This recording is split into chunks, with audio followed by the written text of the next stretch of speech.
going the distance with local sports. This is the X Sports Network.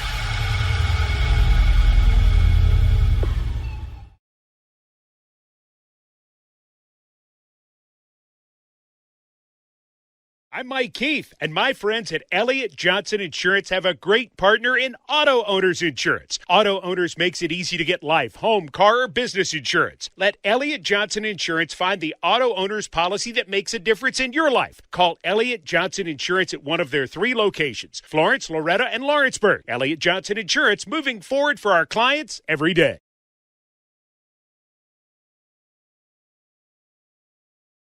Looking to transform your home or commercial space? Lawrenceburg Flooring is your local stop for flooring, tile, and custom blinds. From sleek hardwoods and waterproof LVP to stunning ceramic and water jet tile, we've got the styles, colors, and prices to fit every taste and budget.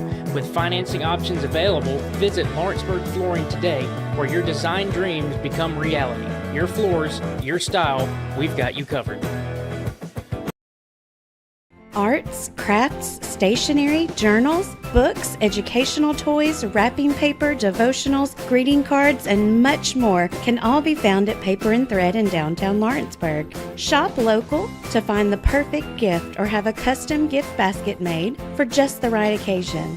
Paper and Thread has a party room now available for birthdays, classes, and so much more. We could go on and on about all the neat things you'll find at Paper and Thread, but you just need to hop in your car and head down there. 106 North Military Avenue in Lawrenceburg is where you'll find them and discover what makes Paper and Thread awesome. That's Paper and Thread in downtown Lawrenceburg, 106 North Military Avenue, just north of the square.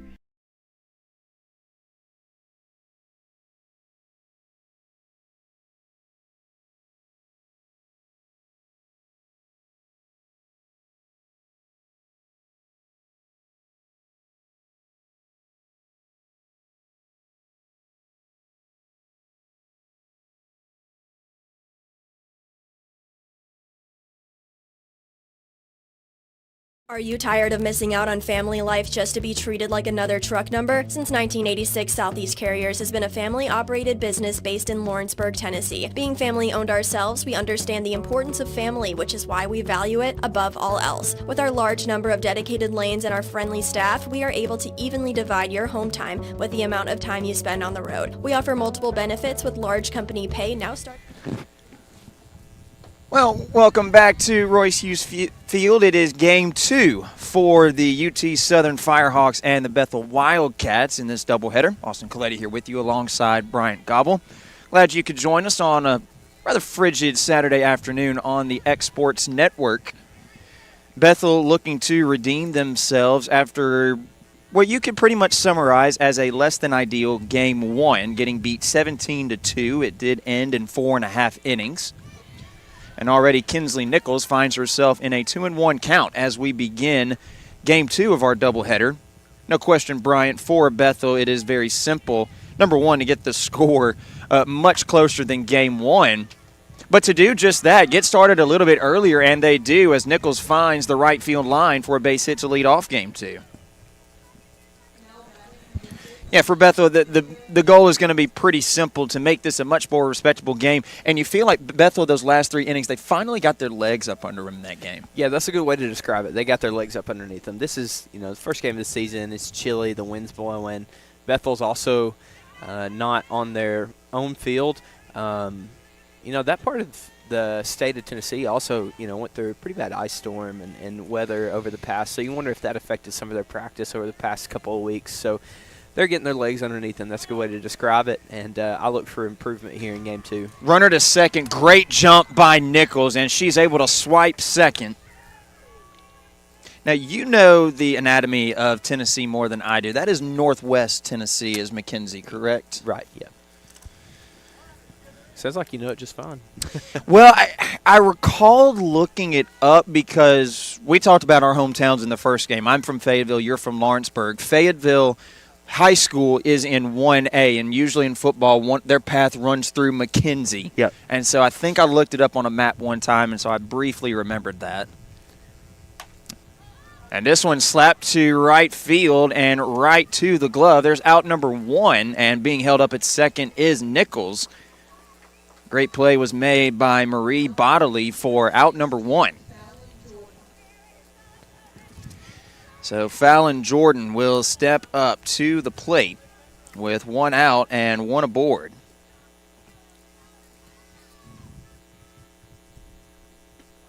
And out in front of strike number 1, that is nasty. That was a nice changeup right there. Ella Singletary, who is the pitcher now running for the Firehawks in Game 2. She's out ahead of this count at 0-2. This is the other top pitcher for the Firehawks back in the rotation, and essentially you look at the numbers, this girl was the ace of the staff. Comebacker that she picks up on 2 hops, throws over to first to make the short play, so that's 2 quick outs.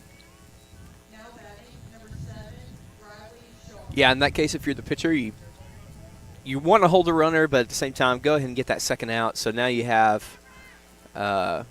force at first just to get out of the inning. You don't even have to worry about this runner right here at third. And Riley Sharp at the plate, and you're right, it's a good point. Now you don't have to worry about that runner at third. You can just focus on the task at hand, which is Sharp. But the numbers last year for Singletary just really impressive. Start within 161 innings, your ERA is at 2.34. Misses the low outside corner for ball number 2. One of the things I always look at is the strikeout to walk ratio. 139 Ks to 34 walks. That's pretty good. That's useful. That's pretty good. 2-0 is lofted out to right field for Bodley, and she'll make the play. So a leadoff single is stranded at third base, and UT Southern going to try and pick up where they left off. We'll find out if they can in the home half of the first on the X Sports Network.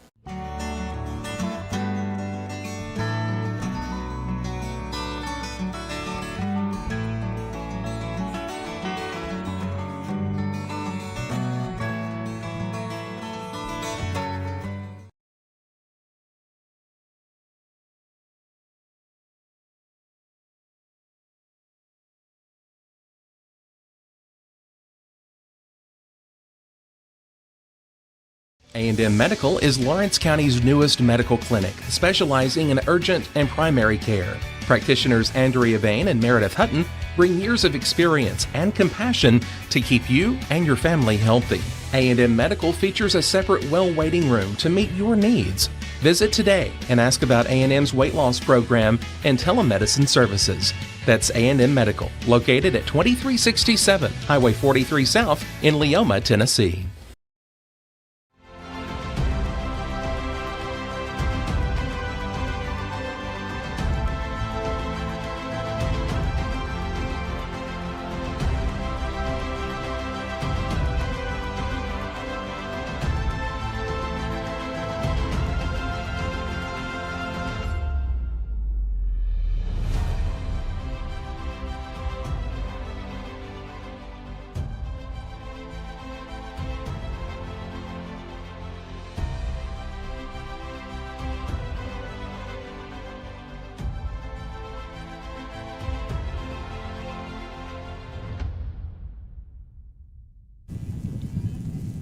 To the bottom of the first we go, and it will be the UT Southern Firehawks, who were on fire in Game 1 of our doubleheader. They're going to send their red-hot lineup back to the plate, where it'll be led off by Haley McDaniel and Lauren Petty, just like it was in Game 1.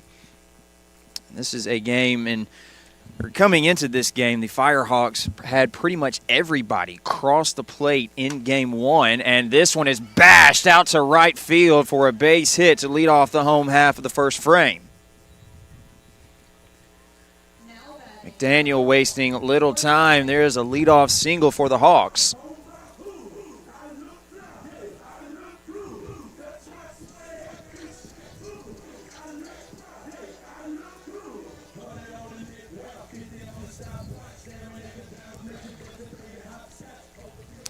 Lauren Petty will step up to the plate, back-to-back lefties to lead it off for this Firehawks roster. Petty watches this one up at her face mask, and a great throw by Kehlani Hernandez. As that throw is out number one. What a great jump.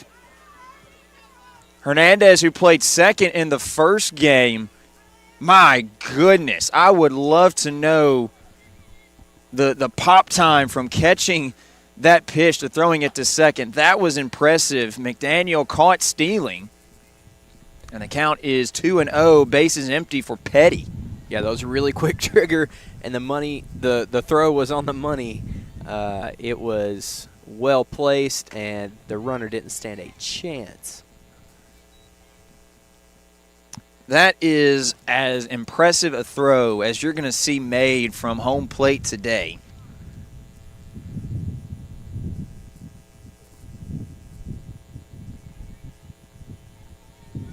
Petty does work ahead of the count 2-1. Watches this in the dirt for 3-1. But, Bryant, we talked about it during the break, a little bit of an improvement at least for Bethel. Got a runner on board in the first inning, and maybe even a bigger confidence boost for them. You just found a way to get the leadoff runner out. Yep. Slashed into the left field side, and Petty will make it back-to-back singles. Now she's going to try and accomplish the goal of actually getting to second base.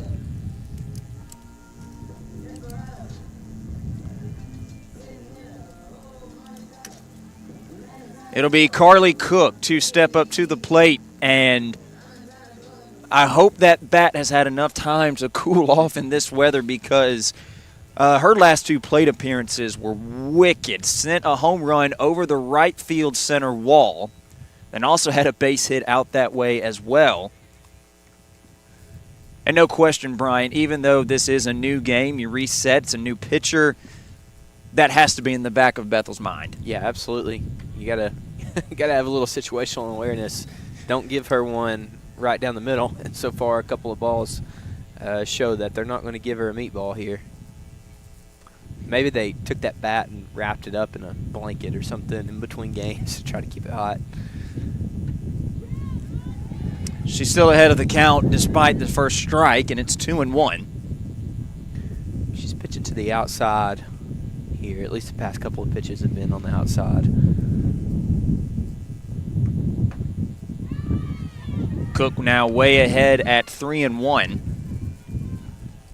That's a little high right over the plate, but more at the chest. 3-1 on its way to Cook.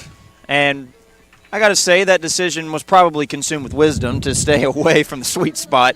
But it is going to be runners on first and second for the cleanup batter, Michaela McCain. Yeah, that's one where she's been hot. She was hot in the first game. You don't want to necessarily pitch right at her. See if you can pitch around her and get her to swing. You didn't. You put her on base. That's okay. You take your wounds, lick your wounds, and go on to the next batter. McCain, the third lefty that Bethel will see. As in the circle, they have sent back Kinsley Carruthers, who we saw come in relief literally in the first inning of game number 1.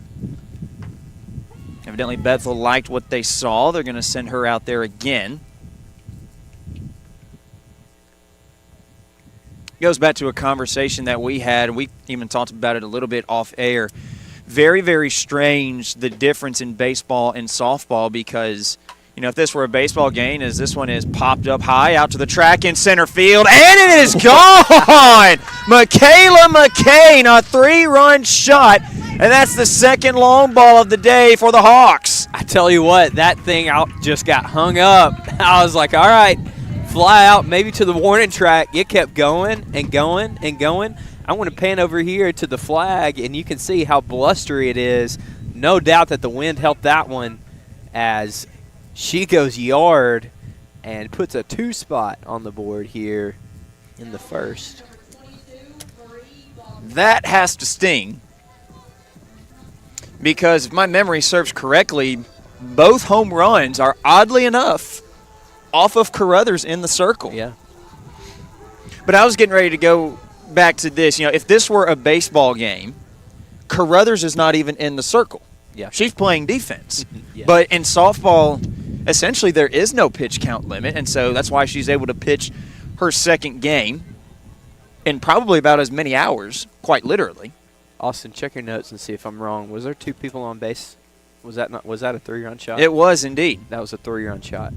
Yeah, Petty and Cook to make that a 3-0 game, as Marie Bodley will step up.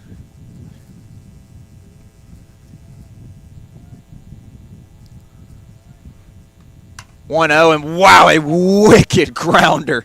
Foul. The umpire nearly had to jump out of the way, and we talked about Bethel was trying to carry in some momentum, but clearly, Bryant, UT Southern, it almost seemed like the first inning batting-wise, yes, despite 9 runs put up, it almost seems like the bats were just getting warmed up because there wasn't a lot of hard contact, but ever since that inning, UT Southern has warmed up, and they're really putting balls into play. Yeah, they're not bunting. They're not trying to play small ball here. I think they realize that they can swing away, and they have the competitive advantage here with their bats, and they feel pretty good about their bats versus Bethel's pitching.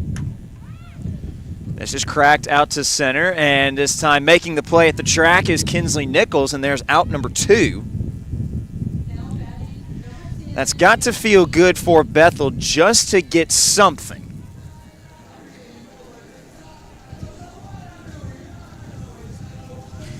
This does my heart good to hear this song. You and I were talking about some things that we relived in my childhood, and the first thing that comes to mind was the old Madden 08. Yeah. This song was actually on that game. That's how I remember it. I don't want to stop by Ozzy Osbourne. Speaking of Ozzy, did you see that tribute that him, Post Malone, Slash, Chad Smith from Red Hot Chili Peppers did? They did it on the Grammys about a week ago. You need to go watch it if you haven't. They sang War Pigs, and it was awesome. If I had to have a walk-up song, like that might be at the top of my list. Just the intro to that's amazing. Oh, I think I recall seeing something you actually shared on social media, and that would tell me that was it. That was it. It is incredible. Well, I've got a task, and it will be accomplished by the end of today. 1-2 count for AG King. The G is throwing me off. I want to say J, and no, it is not because of our dear friend AJ Good. It's literally just because when you think of just throwing out letters, you think J would be a common second one. Yeah, AJ. So I apologize. That's the third time I've messed that up. Yeah. AJ, KJ. I feel like I've seen more AJs than I have AGs. AG sends this to third, and on one hop, it is gathered by Riley Sharp, and she'll throw it to first to retire the side. Damage is done. Another crooked number for UT Southern. They're up 3-0 as we go to the second on the X Sports Network. Hey, this is Phil Hooper. Get the look you want for your favorite school, church, or business with apparel from HD Ink Screen Printing in Leoma, Tennessee. Got a logo you need embroidered or screen printed? Let HD Ink give you the professional look that sets the bar in today's world. We do fundraisers and custom designed apparel and so much more. Call today, 931-201-2961, or come see us at our new shop located at 26 Ingram Road in Leoma. Remember, HD Ink for the look you want and the look you deserve.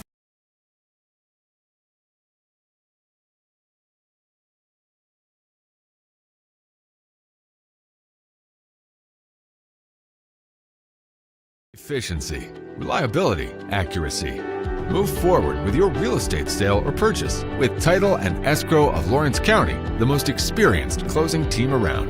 Working with clients locally and throughout the state, we offer a wide range of services, including the expertise of an on-staff attorney, backed by our more than 49 years experience in titles and closings. We get the job done on time at a fair price and ensure every last detail is correct. Our goal is to give you peace of mind. When you work with us, you work with people who live where you do. We understand the importance of the real estate community and strive to build strong relationships with all parties involved in the process. Whether you're buying a home, selling a business, acquiring land, or anything in between, you're in good hands with Title and Escrow of Lawrence County. Put the most experienced closing team on your side. Contact Title and Escrow of Lawrence County today.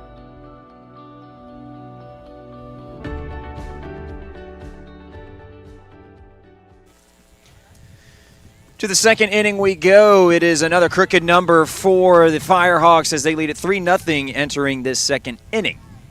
Here at Royce Hughes Field, Austin Coletti, Bryant Gobble here with you as the Firehawks leading Game 2 of our doubleheader to open up the 2026 softball season.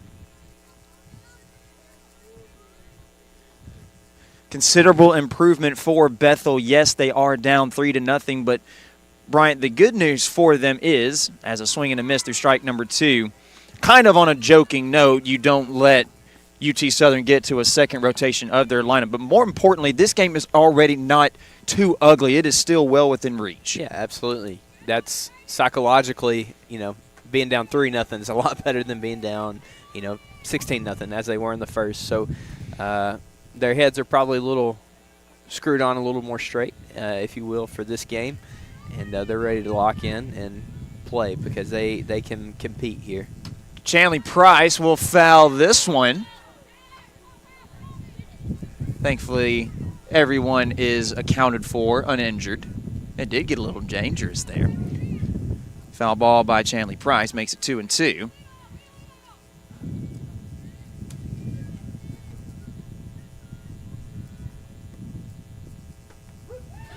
There's strike number 3. That is dealt by Ella Singletary. So a look at strike number 3. There's the first K of the afternoon for Singletary, and that will bring up Amy Benson to the plate. Yeah, Singletary throws on the outside there and gets the batter looking backwards K.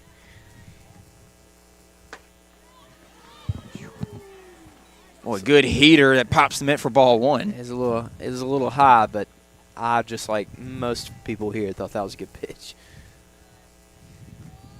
It got a lot of reaction for sure, and that one off the plate and finds the mark to even the count 1-1. I felt like this is pretty consistent from the umpire here. He's extending the zone from left to right, but he's keeping it pretty tight up and down.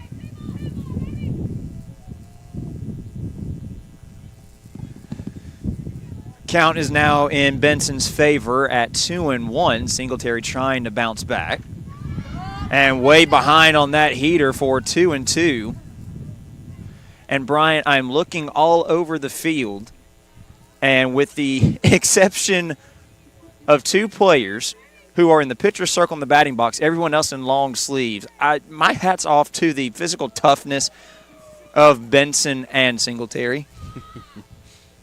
Built different. But you and I discussed it before we even came here. We were both layering up. Yeah. No, I have 3 layers on and gloves. Likewise. And a back-to-back strikeouts. There's a swing at strike 3 from Benson. So back-to-back Ks to lead off the second inning, and Adeline Allen is going to try and keep the inning going for Bethel. Yeah, Singletary's found her good stuff here. Let's see if she goes right at the batter.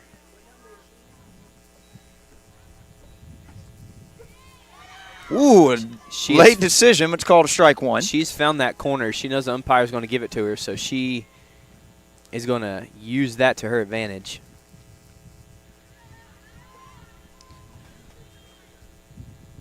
Singletary goes there again, and this time didn't get the call. Umpire says it's just a little more outside. Yeah, that one might have been a little more of an off-speed pitch. Singletary again. And this one rolls to first base, and that's an easy play for Stella Gilbreth as we end the top half of the second inning. 1-2-3, the side is retired in order as we go to the home half of the second on the X Sports Network. Welcome to Mid-South Barndominiums. We realize there's a lot of options when it comes to finding a builder for your next home. Here at Mid-South, we understand that customer service, quality, and selections are very important. It's a very large time, money, and an emotional investment, and we're here to listen and care. We realize the kitchen's the most used and abused room in the house. Our cabinets are locally custom made from Sanderson Cabinets out of Lawrenceburg. They're real wood, poplar or maple, whether you paint or stain. All comes with slow close hardware and many pull-out different style options to choose from.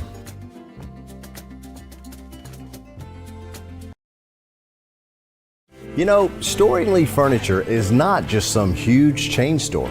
But we do have a 144,000 square foot showroom right here in Leoma, Tennessee. The Story family has worked together in the business now for 55 years. And a familiar face is here to help you with whatever you need. That's what being a part of the community right here in the Tennessee Valley means. And if you have an issue, we're right here to take care of it. And don't forget free delivery. We invite you to come see us. We're Story and Lee Furniture. From our humble beginnings to today, Parks Lumber Company has continuously served Lawrence and surrounding counties for over a century.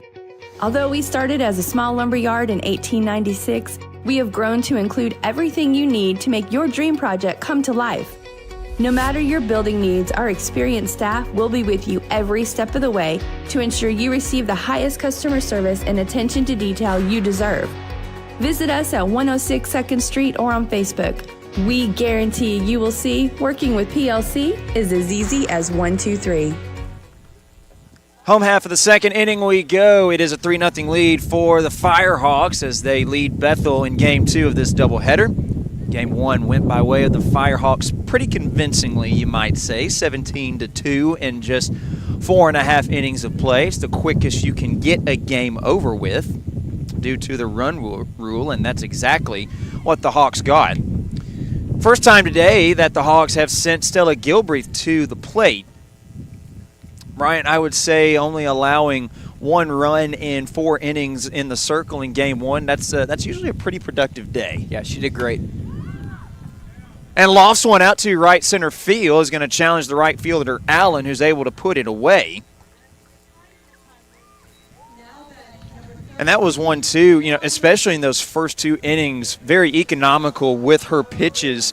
And you made the comment, and I agree with you. I don't know that she got above 20 pitches. If she did in 2 innings, she was below or around that 20 pitch count. Just a really impressive way to start the game. So there's the F9 to open up this inning, and ball number 1 is delivered to Hannah Lindsay. Normally in double headers, I would have my scorecards in front of me to recall what happened, but it is too windy, and they're going to end up somewhere in the grass behind us. Yeah. So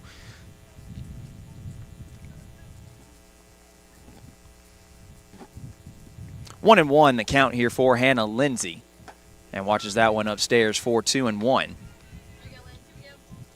Looking at the lineup card for UT Southern, the only change as far as starters for Game 1 is Gilbreath in the lineup. Made the note earlier, Cook was moved up to third, as that is a well-struck ball foul by Lindsay to make it 2-2. I can't help but think about the psyche of these Bethel pitchers because, yes, that does go as a strike on the board, but there have been some really loud strikes by UT Southern. Yeah, that's a good way to put it, loud strikes. 2-2 misses down low to fill up the count. We've already seen 2 long balls, which has to feel good for UT Southern considering in all 54 of their games last year, they had 5 in total, and they've hit 2 today. That's a well-struck line ball out to right field, and it gets down at the track for extra bases. That's going to be a stand-up double for Hannah Lindsay.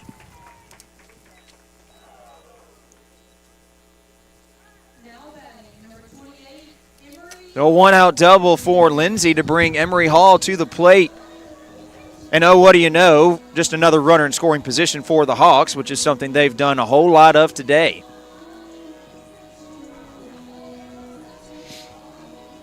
Something to note, too, in UT Southern's favor is the fact that, Bryant, they've already faced Carruthers once, and pretty much the entire lineup actually got to see her. So you've got to think that going into this game, they're pretty confident seeing Carruthers for a second time. Yeah, that's right.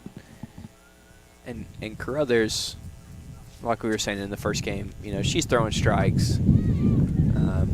She's pitching around some, trying to find her stuff, but she's going to pitch to where you can have some contact, and UT Southern has taken advantage so far. Most recently, that ball in the gap, putting a runner on second base. 2-1. Hall is ahead of the count.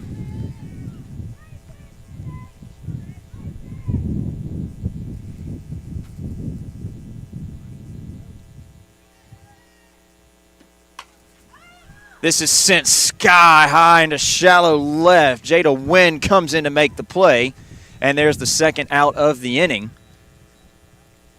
And you start to get the feeling that Bethel, if they're able to put UT Southern down quietly in this inning, all of a sudden things at least stay interesting for them, especially if you can put runs on the board next half inning. Yeah, the first step would be get out of this inning with a runner in scoring position, and then the next step would be to get the bats going. But, you feel better about the way their defense has looked so far this game. You opened up the game. You opened up the season with quite a few errors, mental errors, physical errors right here. They're putting a better start together for this game, and they're still in it. Well, there was 5 errors that they had, at least on paper, in the first 2 innings. And that is a line shot out to center that is gathered. We'll talk about that next half inning as Kinsley Nichols is able to put it away, and UT Southern is held scoreless as we go to the third. Hawks still lead at 3-0 on the X Sports Network. For decades, First Class Charter has provided high-quality motor coach transportation services to the Tennessee Valley. With numerous safety and cleanliness accreditations, First Class Charter is ready to make your group trip a reality. Contact us today by visiting firstclasscharter.net. First Class Charter, the official motor coach company of the North Alabama Lions. Did you know that Resource MFG, an employee bridge company in Lawrenceburg, is the first and largest national manufacturing staffing company? They work alongside the top plants and facilities in the area to provide you with job opportunities in production, quality, maintenance, supervision, and all levels of management. Resource MFG has positions open right now to meet your needs today and a full staff ready to work with industrial partners to grow opportunities for this generation of workers and the next. Reach out today and start your employment journey with Resource MFG. At Murray Regional Health, you'll find the expertise and technology available in larger cities, paired with the personalized and compassionate care you deserve. As the largest health system between Nashville and Huntsville, we have a medical staff of more than 200 physicians across an array of specialties, ranging from primary care to robotic surgery. They lead skilled teams of nurses and other clinical experts that diagnose and treat conditions with advanced technology. Murray Regional Health, where clinical excellence meets compassionate care. Top of the third begins with a bang for Bethel as Kinsley Carruthers sends one down the left field line, and a leadoff single for the Cats to start off this third inning. Well, Brian, we talked about it. Step 1 was get out of the inning unscathed. That's what Bethel did. And now step 2 is get the bats going, and that's a good start. Yeah, absolutely. On the second pitch that you see, that's just a good base hit to the left side of the field. Singletary tries to go outside. It's a little too high for ball number 1. One thing I've noticed, too, is the fact that Singletary, you can tell she's in rhythm. And when she's out of rhythm, because really for the most part, she's been working with a really quick pace. Once she catches the ball from her catcher, she's already right back in the circle. Now you can tell a little bit slower to start out this inning. Yeah. It's a 1-1 count as she deals to Kehlani Hernandez. And out in front of the off-speeder for 1-2. She's had that working for her over the past couple innings.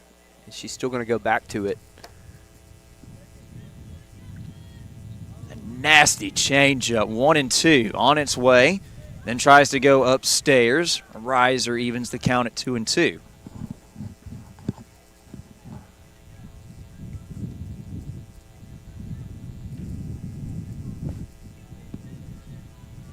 Two balls, as many strikes for Hernandez. And Singletary sees this one deposited into right center by Hernandez. That'll be extra bases, making her way around is Carruthers. She'll be waved home, and no, she'll be held up at third.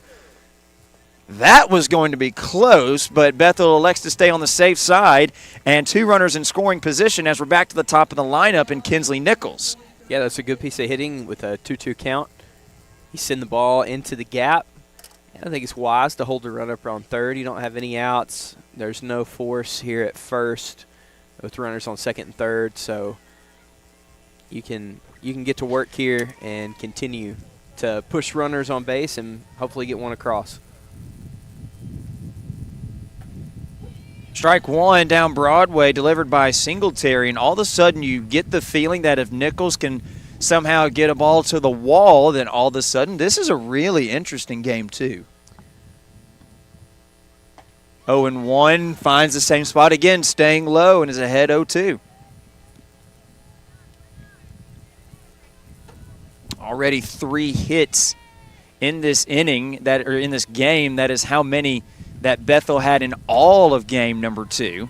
As up high, that one misses for 1-2 from Singletary. Yeah, typically the pitcher gets ahead in the count to you try to get a batter to chase, and that was good discipline right there. 1-2 off the end of the bat. Nichols led off the game for Bethel with one that got out to center field and eventually got to third, but that is as far as she would get. Even a pop-up here could be handy. Got to get it out there, D. That also works. Even better. That will play. That's a ground ball. That'll score 1. The second one will arrive sliding.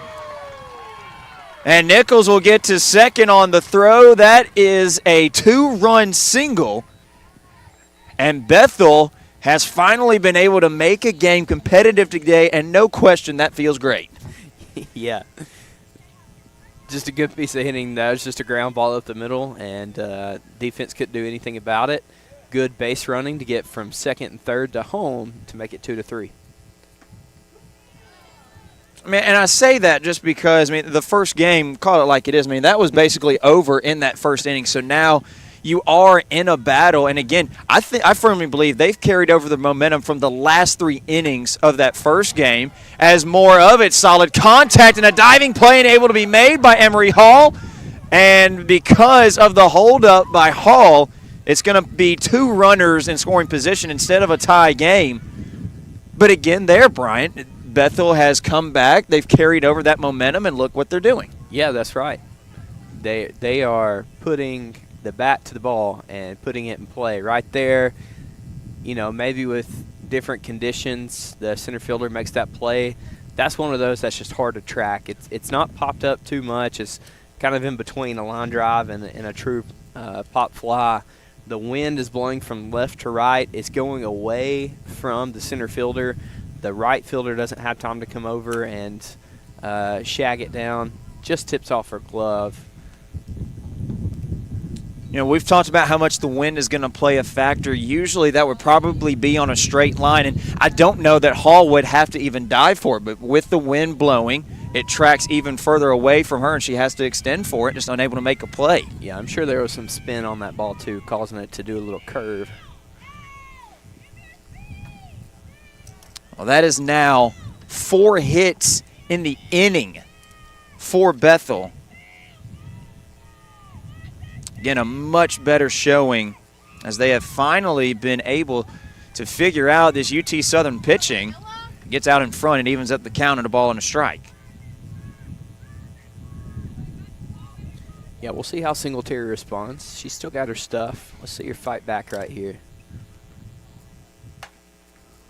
Down the right field line, foul. She's ahead of the count 1-2. And to add to that point, not only do you have the ability to still get some outs, but there's also a lineup that has been pretty productive today. Yeah, that your offense has got your back. So this little 2 spot here can be a big nothing burger if you're Singletary. Yeah, 20 runs in 6 innings at the plate. That'll play. Upstairs, that misses for 2-2. Singletary early in the game was working with a pretty quick pace. Obviously, it has slowed down considerably. Nasty off-speeder that just missed the zone. That was gorgeous.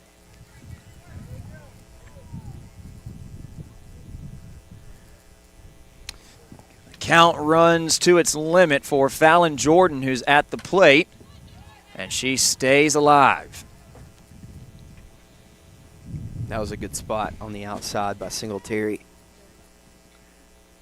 And Jordan just fouls it off, fights it off. Let's see if she goes back to it or gives him something different. Maybe the key thing for Bethel in this inning, as there's a high bouncer that is gobbled up at short, the throw is made, and that will tie the game. So Fallon Jordan a sack grounder to tie this ball game at 3 aside. But maybe what's really the most important thing for Bethel is you still got a runner in scoring position, and there's one out. Yeah, but it's all important for UT Southern just to get that one out. Don't worry about the run. Right now you want some outs, and there's a runner at third. Bethel can potentially score another one. That's a good pitch right there. I have not heard the mitt pop louder than I just did there. That was a good pitch. She's definitely got confidence, and that means a lot when you're in the circle. This one is going to drift out to shallow right, and good communication by Marie Bodley in right field, and using that Ronald Acuna arm from right to throw it home and prevent the run. Yeah, that was a rope from right field. She knew that she was going to have to come home. Softball is a lot of it's mental. Like it's 80. You know, you hear the verbiage. It's 80% mental and 20% physical, and I believe that's true. You got to know where you're going. You got to be situationally aware, and being situationally aware right there prevented a run from coming home. Shows off the experience that UT Southern has got back from, again, a team that was literally a win away from playing in the NAIA World Series tournament. You know, and going back to what Singletary has done with that fastball today, I don't know that her delivery is so much confidence as there is a little bit of anger delivering that fastball. That's what it feels like. She's pitching with anger, pitching with confidence. Little attitude. Yeah, it's zipping. 1-2 the count. Singletary is an out away from getting out of this inning with a tie ball game. She misses down low at 2-2. And you feel like for the Firehawks, if they're able to get out of this inning with a 3-3 going into the home half of the inning, it almost feels like an accomplishment the way that Bethel has hit in this inning. 2-2. This is lofted softly foul.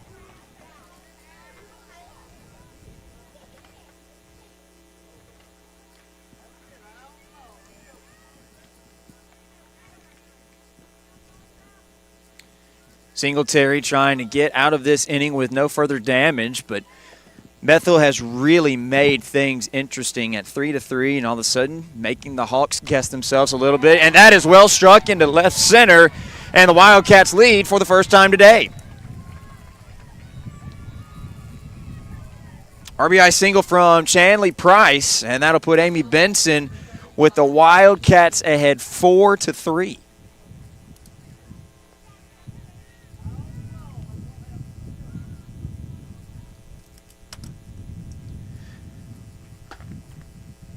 Benson watches that fastball go outside. That had a little fury behind it. Yeah, whenever you pitch with as much velocity as Singletary is right now, if you just put the bat to the ball, it's going to jump off just like that. Yes, indeed. Served back to left center again. Boy, what an inning of productivity from the Bethel Wildcats, giving UT Southern a little taste of their own medicine. Adeline Allen makes for now all 9 batters hitting around in this inning. I think that's the 6th hit of the inning. Well done. Runners on first and second.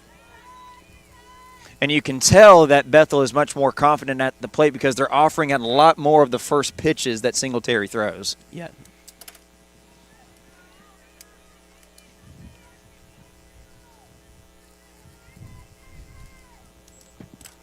This one misses down low in the dirt, evens up the count on the ball and a strike.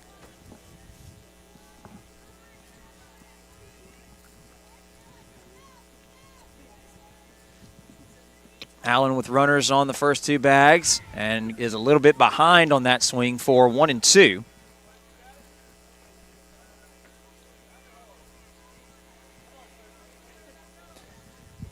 Two outs here.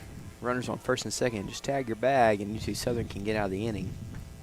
Or you could just have a high swing at strike number 3 to get out of it. So there's the third K of the afternoon for Singletary. But damage done. Bethel, they lead it 4-3 as we go to the bottom half of the third on the X Sports Network. Hey guys, I'm Kyle Hammock, General Manager here at Heritage Automotive, your Chevy GMC dealer in Lawrenceburg, Tennessee. I'm from Marshall County, Tennessee, where I went to Cornersville High School. I attended Cumberland University. After Cumberland, I went into the United States Marine Corps to serve the country. After that, I went right back into the car business. I'm very familiar with the car business. I have been around the car business pretty much my entire life. And my commitment to you is to ensure the most competitive new and used vehicle pricing on the market, as well as the best service around. Well, we'll treat you like family here at Heritage Automotive in Lawrenceburg, Tennessee.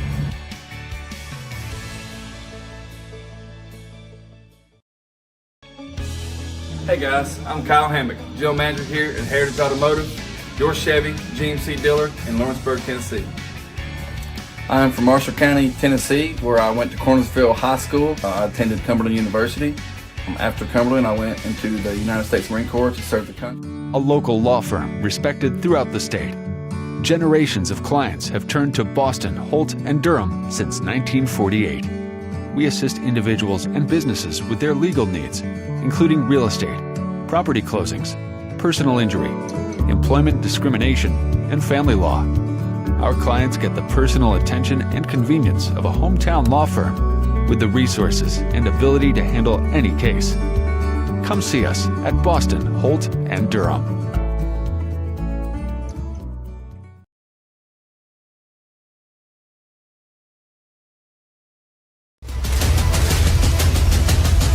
This is the X Sports Network. Home half of the third, and UT Southern finds themselves in a very unfamiliar position today. Down on the scoreboard, 4-3. Really good inning from the Bethel Wildcats, and no question, Bryant, very curious to see what happens. But Bethel, no doubt, comes out into this bottom half of the inning with a lot of confidence defensively. Yep, they can do that because of the position that their offense put them in, but also because of the way that they've been playing. They've cleaned some things up and had some good defensive plays. It's tough right there. Shortstop is in. All the infielders are in. It's hard to catch a ball on the second bounce. That's something you're taught, from the early stages of baseball and softball is try to get it off the first bounce, and that one just comes off awkwardly. Yeah, it's going to go down as an error, a very generous carom that goes the way of Tennessee Southern. So Petty will reach first safely. Petty's had a lot of success today at the plate. It's been pretty rare, if at all, that it's happened where she has not been able to reach first base. So here comes Carly Cook, and we saw what happened in Game 1 when she got her second crack at it. She was really well warmed up. Now let's see what she's able to do. 1-1 is the count. Low in the zone for 1-2. Cook finds herself behind.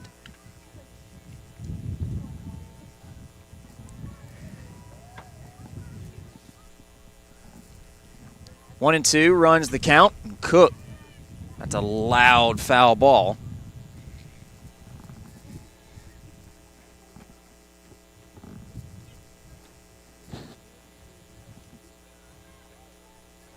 Tennessee Southern's been really, really aggressive on Kinsley Carruthers, who's to an extent been able to find a little bit of success against this lineup. Of course, in the second inning, only faced 4 batters.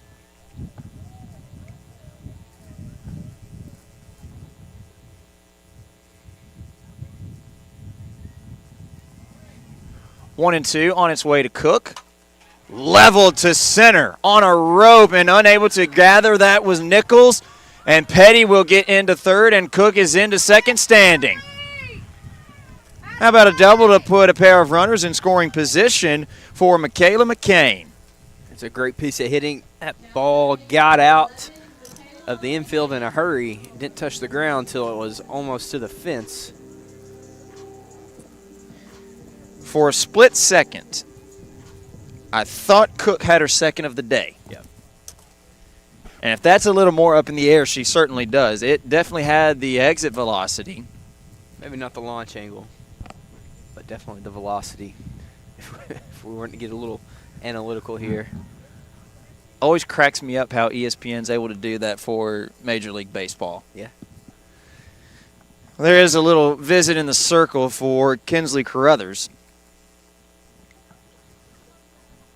Already allowed a couple of well-struck hits. Technically one error and one hit. Again, Petty got a very fortunate bounce over at shortstop. But Carly Cook able to reach on the double, and so Michaela McCain has the opportunity to open this game back up in UT Southern's favor. And looking at my scorecard, I'm going to say the reason that they talked about this is not because of the back-to-back hits. It's because that, interesting, McCain was struck by a tracer ball, and that almost looked intentional. Yep.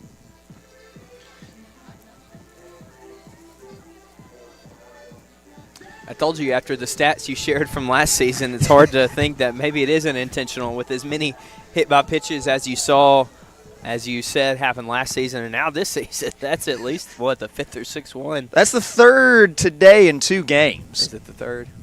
I overestimated how many it was. I thought it'd be more like 4 or 5. It does feel like it for sure. No, that's actually the fourth. They did have 3 in the first game. Okay. So 4 in 2 games, you're already on pace to exceed what you did last season. Again, here's the number. Tennessee Southern played 54 games last year. They got hit by 53 pitches. That number was 4th in the nation. Only 3 teams were hit by more pitches than UT Southern.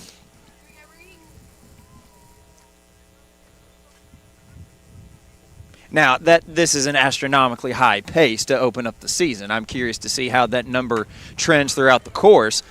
Sharp roller that'll get past second. That'll score 1. The Hawks send a second one. Will she get in there? Yes, and didn't even have to slide. So the error at second will score 2 for the Hawks, and they find themselves up back on the scoreboard now 5-4. Yeah, not much excuse right there for not getting that ball knocked down. It's a little awkward because you're moving to your left, but that is your glove side. You want to get that in front of that one if you're the second baseman and limit the damage. That one gets to the outside corner. Well, and also to your point today, I mean, a ball well struck, you got some cold hands, it's not going to be fun. I mean, there's a lot of factors into this game. Oh, yes, the wind, by the way, if you couldn't just now hear it pick up. Yeah, but this is an outdoor sport, so you got to learn how to play in the elements a little bit. A ground ball is a ground ball. I'm sure she's kicking herself for not being able to take care of that one. Up high, anything but routine fly ball. Oh, and it jumps out of the glove of Benson. Give that one to the wind. That is all I know to say. I don't know. I mean, it hit her glove and it just popped out. I was about ready to listen to hear you say, and that's an out. And then it wasn't. I think Benson thought that she had the ball, and then next thing you know, it's rolling on the ground. Yeah. That was a very awkward play. It was a split second from everyone just being like, okay, she completed the catch. I don't know what it was, but it squeezed out of there. Well, regardless, because that was thought to be a routine out, Tennessee Southern late base running, they've got everybody safe. You've got runners on second and third. And there's a healthy cut by Gilbreth.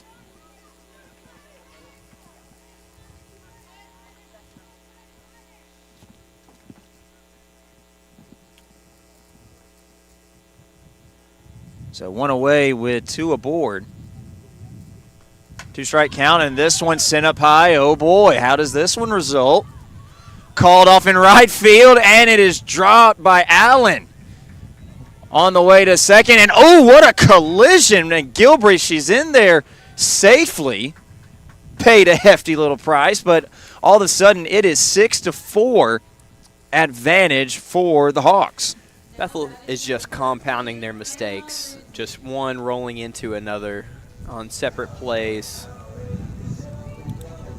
I know they're going to be shaking their heads and kicking themselves. There's no excuse for 2 fly balls to kind of pop out of the glove, for a ground ball to get by you.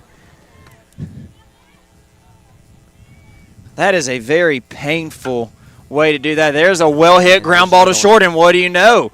Unable to handle that, and that's going to score another one.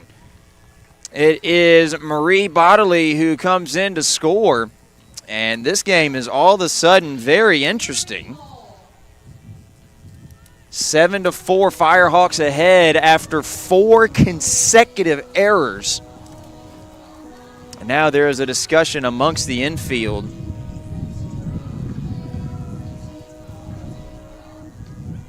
Last 4 results, E4, E4, E9, E6.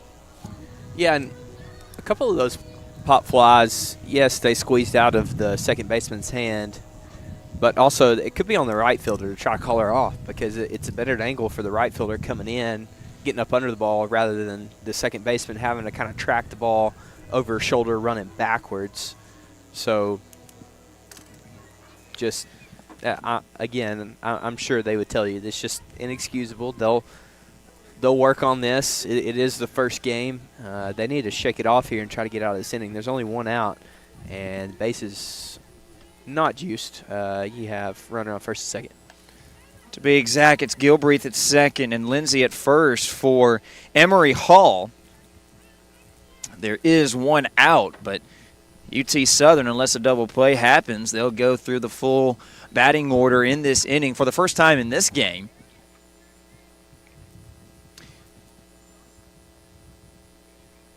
Of course, the Firehawks, you got to give them credit. Very experienced lineup, taking advantage of the Bethel mistakes.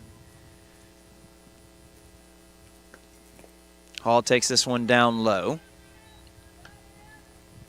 Of course, this game far from over. A lot of runs have been put on the board both sides, but Bryant, I would say, 24 runs in 7 innings at the plate. I think it's a pretty good day for an offense. Yep, that's good math. That fastball had a little attitude for strike 1.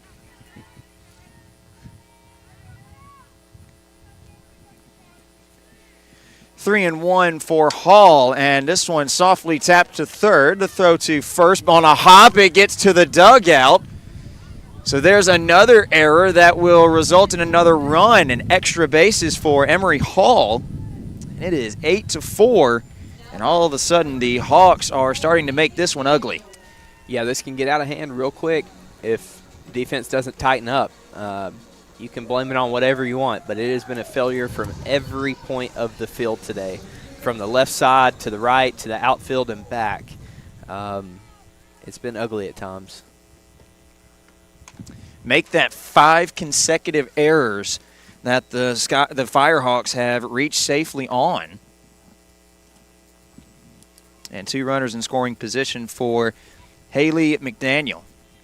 And that error right there, just, you want to, it's a longer throw for the third baseman, and you want to see the first baseman pick that up, but at the same time, get the ball up a little bit, try to help your first baseman make that play. Well, the Hawks have had enough runs for 1 hand. They may try and fill up a second, as they're now up 8-4, and this one is served foul behind the plate.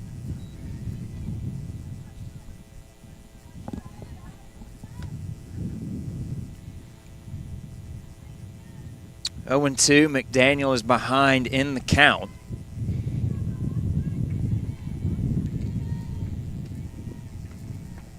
That one inside, and that's going to get away from the backstop, and UT Southern will convert. So Hannah Lindsay will slide in for the 9th run, 6th in the inning.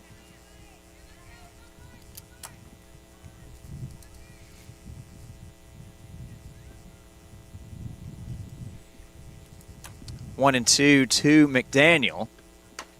And this one served right to first, and that is collected by Price. Throw home, not in time, and there is a double digit for the second time today for UT Southern. They now lead at 10-4 on the sack grounder.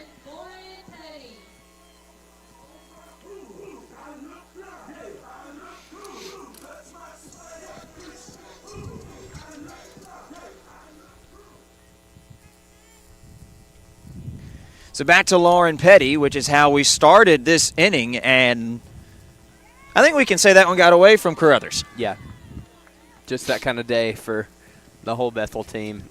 Nothing you can do if you're Carruthers but just laugh it off and continue to pitch.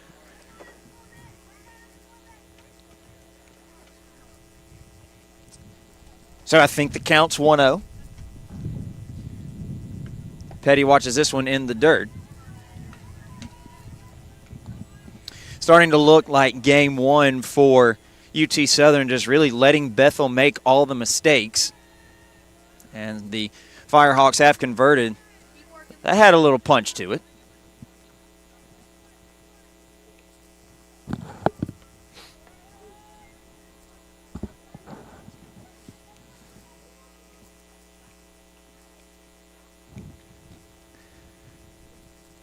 Two and one on its way to Petty.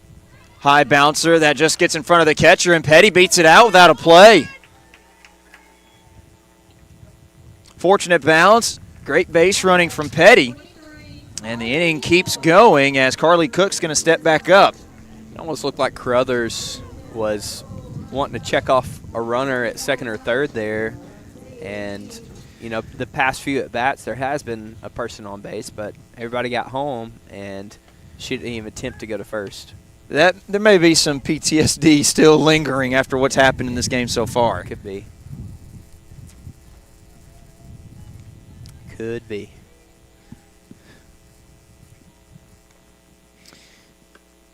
Carly Cook at the plate, watches this one down low. She's behind in the count, 0-2.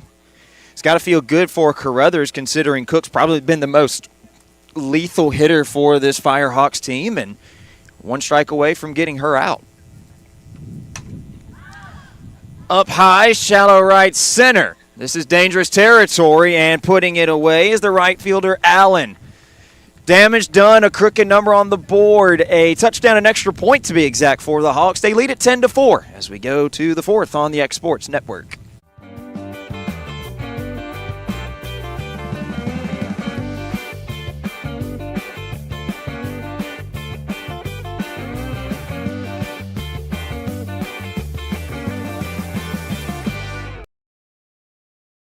Looking to buy or sell in Lawrence County, Tennessee?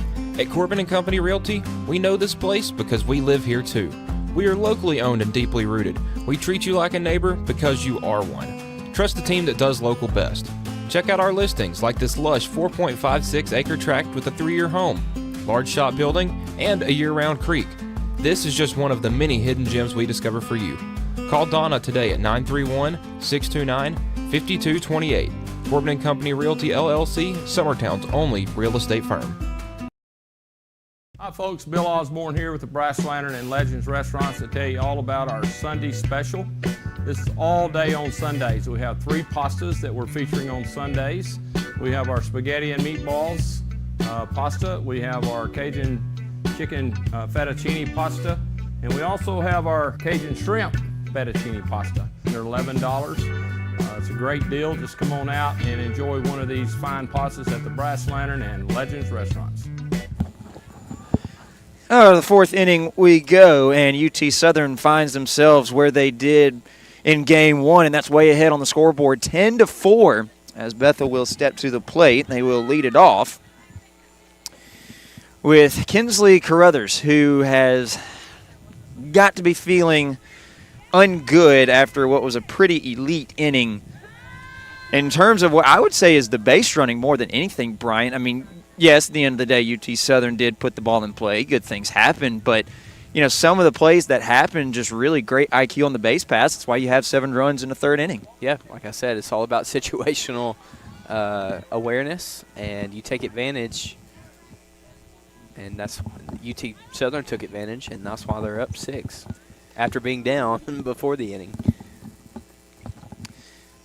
Well, and that's something that we talked about in the top half of the third, is that for Singletary, no doubt felt less than ideal at the end of that top half, going down 4-3 on the scoreboard. But we talked about it, had a red-hot lineup behind her, and there you go. You've got the run support. Go back out with confidence in the fourth. And out in front of the changeup there is strike 3. She's had that changeup working for her today. She knows when to use it. And as much pop as she has on that fastball, on a rise ball, then she can go to that changeup, and that is a dangerous weapon to have with the velocity that she can have, the velocity that she can pair it with. Oh, that is well struck to center, and that one ricochets out of the glove of Emery Hall. Nobody at second, and in there sliding is Kehlani Hernandez. Well, that ball traveled with a little bit of pace, and there's a 1-out 2-bagger off of an error. Going back to Singletary, so I've referenced this before. I call games back home in Fayetteville. And Lincoln County had a pitcher who went on to the Division I level and was both as a hitter and a pitcher, and had the elite combination of a fastball and a changeup. And just getting to see it here now might be one of the filthiest combinations you can have in any level of softball. Is not just a good fastball, but a nasty changeup to put behind it. Yeah.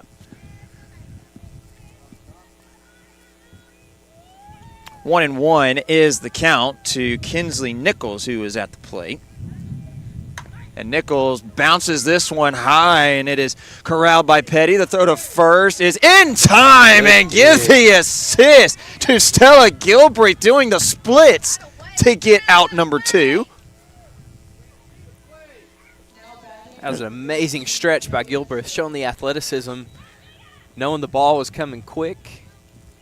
That was a good relay by the second baseman as well. It reminds me of a man named Frederick. You know who I'm referencing. I don't know if I do, honestly. Frederick Freeman? Oh, yeah. Okay, I follow you now.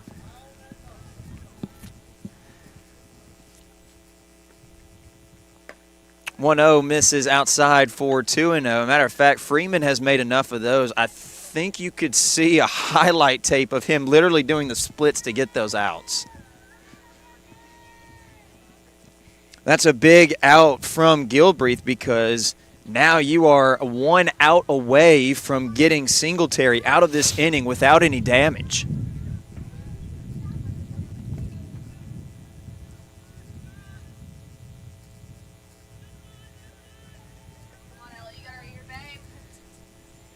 Two and 1, the count to Amelia Sherrill. This one has a charge put into left field, but it is tracked down by McDaniel. Boy, what a clutch out by Gilbreth that leads to an undamaged inning, 10-4. It is UT Southern ahead. We go to the bottom of the fourth on the X Sports Network. Banking made simple and convenient. At Builtwell Bank, we're here for you. Whether you're making a milestone purchase or saving for retirement, our dedicated financial team will walk with you every step of the way, because we care. From personal banking accounts to making sure your business and commercial needs are met, we'll make sure you have a dedicated Builtwell banker that understands your unique needs and goals. Serving Lawrenceburg and Summertown. Come see us today. Member FDIC.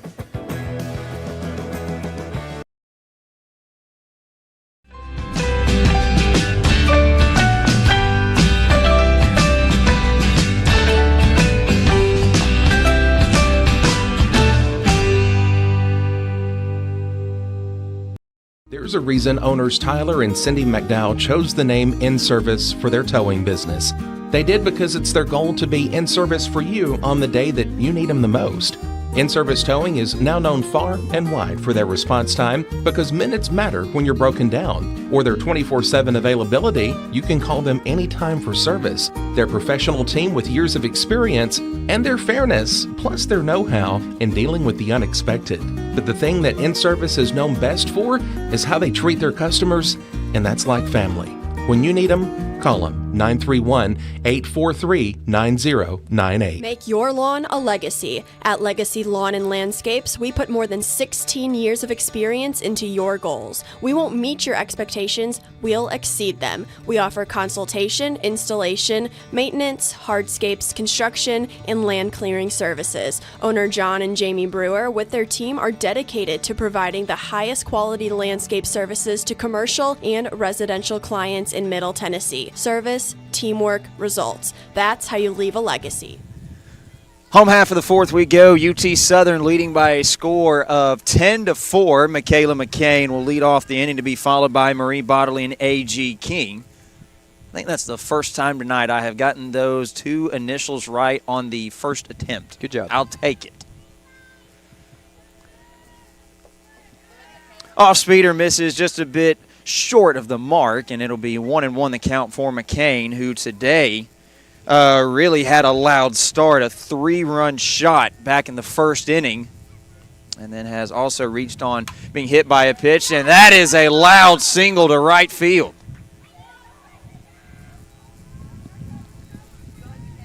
And UT Southern has just found barrels all day long, really since the second inning of Game 1. McCain, another leadoff batter to get aboard. Yeah, they're seeing the ball well today and making Bethel pay when they put it in the strike zone. You haven't seen a lot of strikeouts today for Bethel. UT Southern's putting the ball in play, fouling balls off, having good at-bats.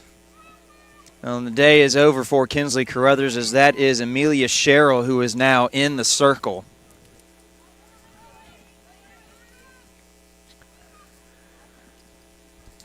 So first time that in this game that UT Southern has seen a second pitcher. That is a nasty changeup that drops in for 1-2.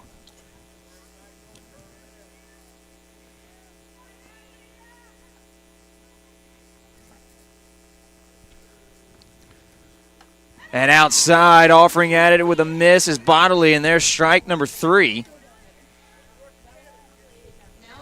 Well, it took until the fourth inning to do it, but there is the first strikeout of this game for the Bethel pitching staff. And it is A.G. King, who will now step to the plate and try to further advance Michaela McCain. This off-speed pitch is working for her, whatever it is. Some form of either a drop ball or a change. She's going to it every single time. Yeah. And I don't know that it's so much the slight break that it has late as much as it is just how long it takes to get there. Yeah, you got to be patient with it. UT Southern has not figured it out. King wanted to swing at it and then I think was maybe waiting to see, okay, when does this thing break? She watches that for strike 2, an even count.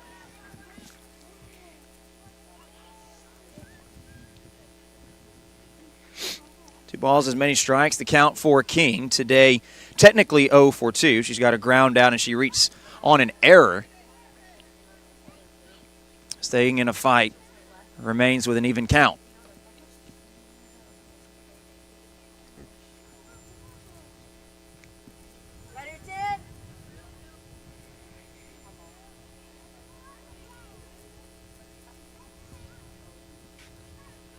Two and two. This is grounded over towards third and having a little trouble initially with Sharp, but she makes the throw, and there's out number 2. That's, again, another one of those second bounce type plays. It's hard to field it off the second bounce, but third baseman handles that well and makes a good throw this time for the second out. So on the fielder's choice, McCain will advance over to second.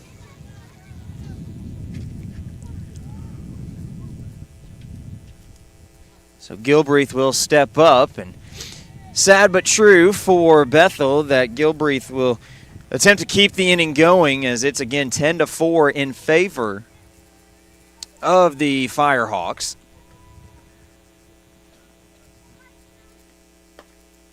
Again, there's that off speeder, this time delivered with a little more velocity. Still had that late break. It's an even count of a ball and a strike. Gilbreath today with a fly ball to right and also reached safely on an error to the same side. She's ahead of the count 2-1.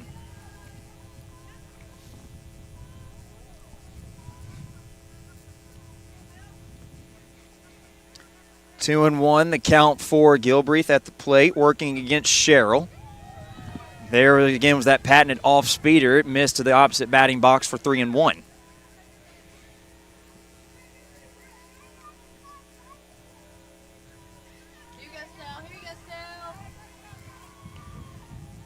Three and one. Finds the zone, full count.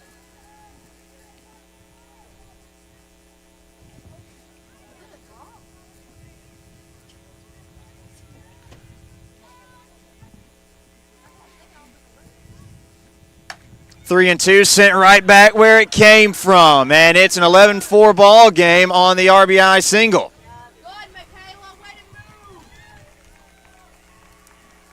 Well struck ball, put in play. Good thing happened. And all of a sudden it is 11-4 in favor of the Hawks.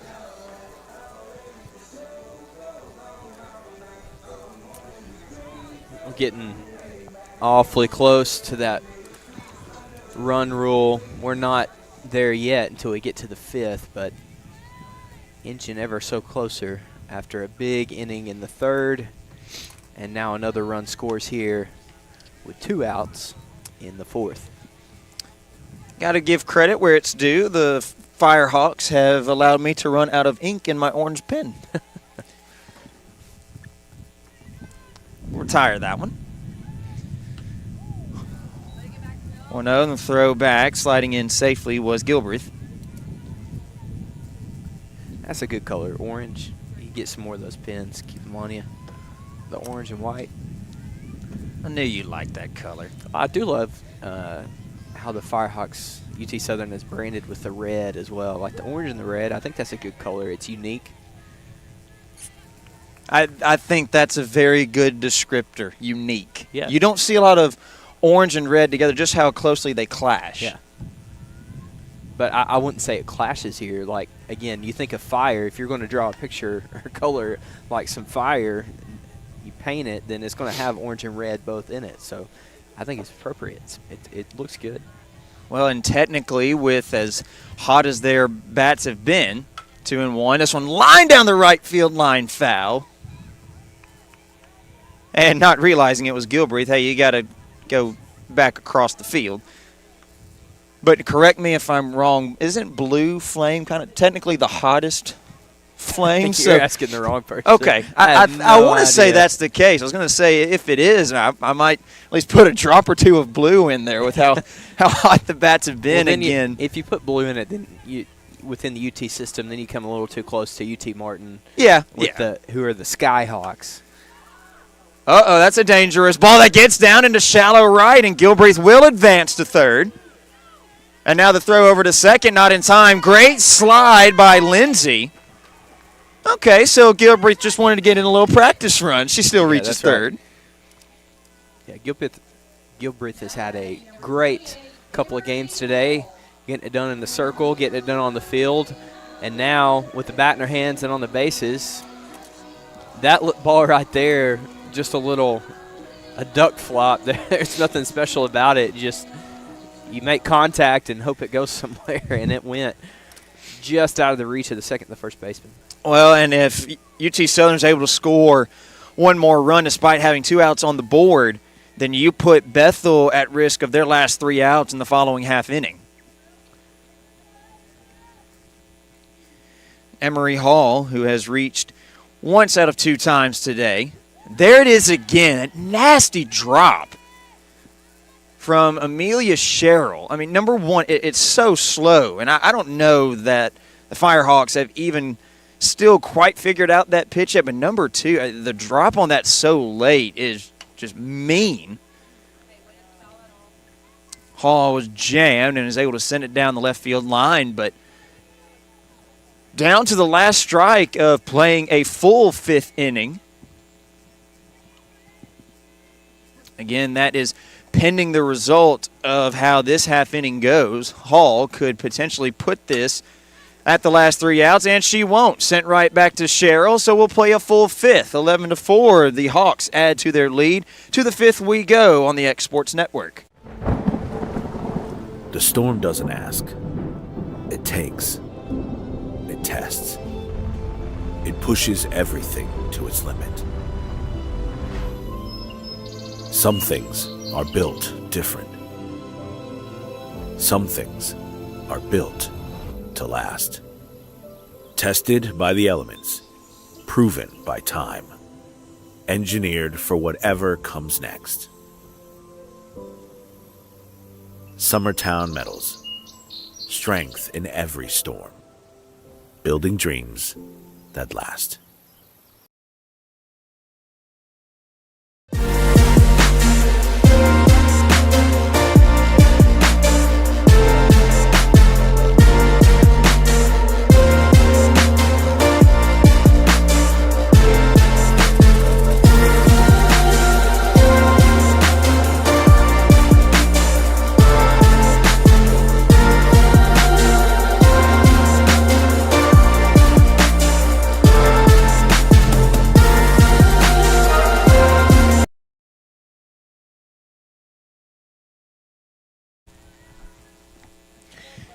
To the top of the fifth we go. UT Southern ahead 11-4.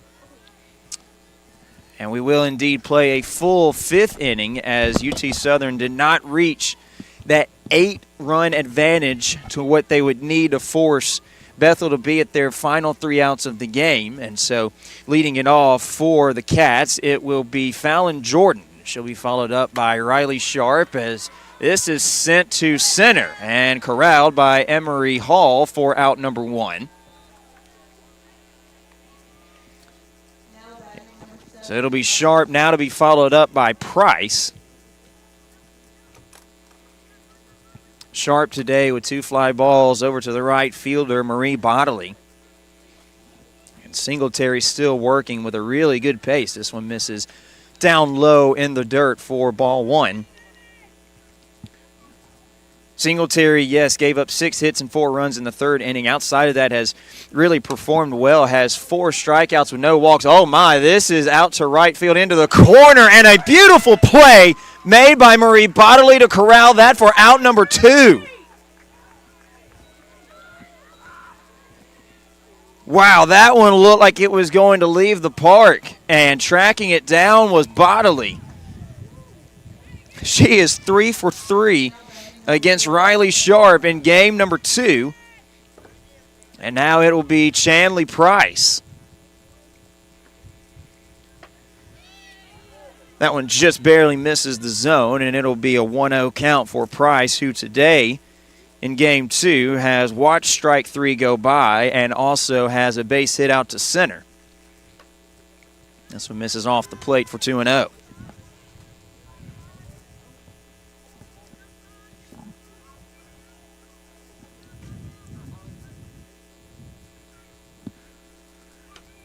On its way to Price. This one misses for 3-0.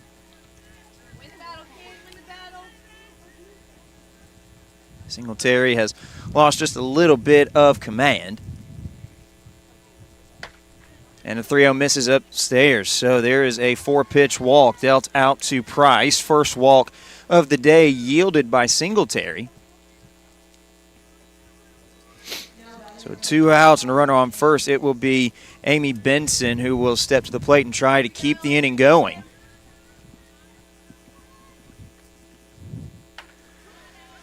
That's a loud strike 1. That fastball had a little pace. 0-1 the count now to Benson. 2 away in the top of the 5th. And there's 0-2. Singletary quickly ahead. What command she lost, she has quickly found it.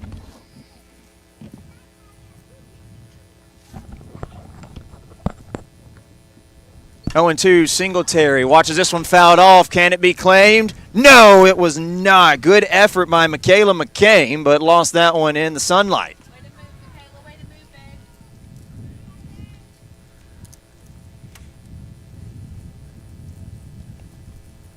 0-2 the count, 2 away, runner on first for the Bethel Wildcats. Down by a score of 11-4.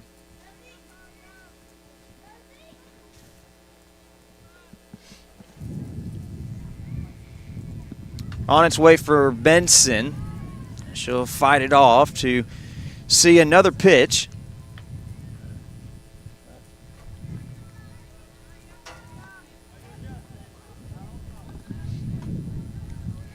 So an 0-2 yet again will be dealt to Benson. On its way from Singletary. Belted out to left. That is a very loud out number 3 as Haley McDaniel tracks it down. To the bottom of the 5th we go. It will be UT Southern going to try and end it early again. Can they do it? We'll find out next on the X Sports Network. Some things just never go out of style, like craftsmanship you can trust. Since 1902, H.B. Brink & Company has been building more than homes, they've built trust. Locally owned and operated in Lawrence County, Tennessee for over a century, spanning 3 generations, extending their craft to surrounding counties, providing lumber, millwork, tools, and materials that stand the test of time. From custom homes to weekend DIY projects, if you need it, they've got it. Stop by 134 Depot Street in Lawrenceburg or give them a call today. Got primary care? Find your way to better health with primary care by One Stop Medical. With decades of combined experience, you'll find a one-on-one relationship just like the old days, but with the convenience and technology of today. When One Stop Medical does primary care, it's the best. Call today for an appointment and find your way to healthy living. Serving Lawrenceburg, Pulaski, and Hohenwald. Phone 931-244-8220. Primary care by One Stop Medical at its best.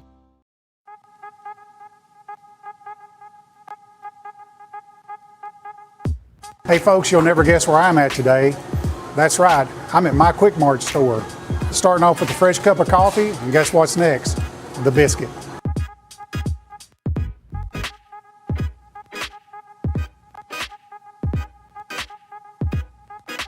That was quick and easy, and I'm ready to start my day. Head on over to your favorite Quick Mart store and start your day out right.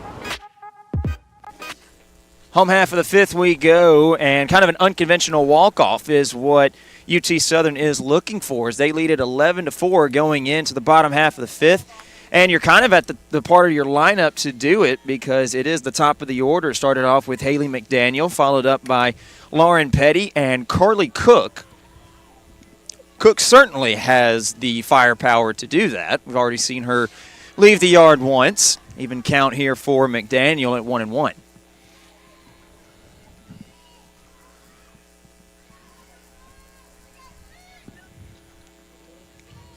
One and one for McDaniel. Off speeder, a bunt is dropped down perfectly. Will make it without a play.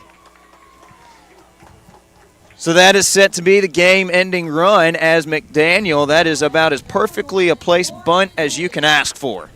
I don't know, you might think differently, but it almost seemed like that ball came over her hand weird, like it floated on her a little bit and just kind of was able to be chopped down just a few feet out of the box. I do really think, as just watching how that ball broke late, I think that was simply, let me just get the bat on the ball and hope for the best. Yeah. And the best happened.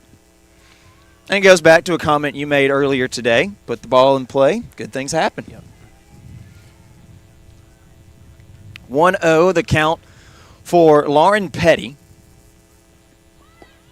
This one misses down low. Now it's 2-0. And you can just tell UT Southern's trying to get this one over with because they want to drop the bunt and push McDaniel to second. Hence why the infield has crashed in for Bethel, especially down the third base side. That one in the zone. Throw back to first, not in time.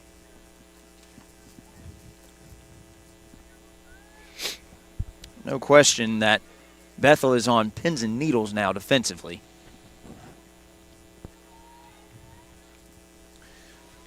Two-one, and that one pushed down to third. Throw over to first with some heat. And the throw was made, and leaving the bag nearly too far was McDaniel. She slides back in. Very productive out number one for Lauren Petty. And here comes the ever so dangerous Carly Cook.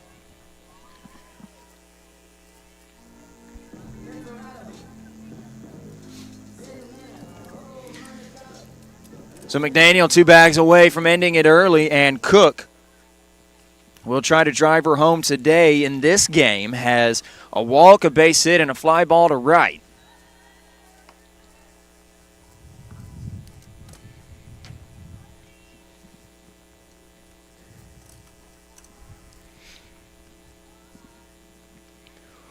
(1-0) to Carly Cook. There again is that filthy off-speeder from Amelia Sherrill. 2-0 is the count now to Cook.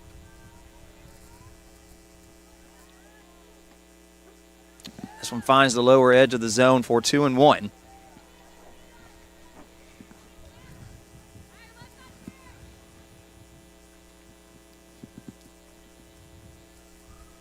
Two balls and a strike, the count to Cook. With McDaniel still stranded at second, but Cook ahead of the count at 3-1. And if Cook can't do it, well, the one after her can, and Michaela McCain, we saw her with a really loud 3-run shot in the first inning. And Cook pops this one out to right field. That's going to be out number 2. McDaniel will be held at second.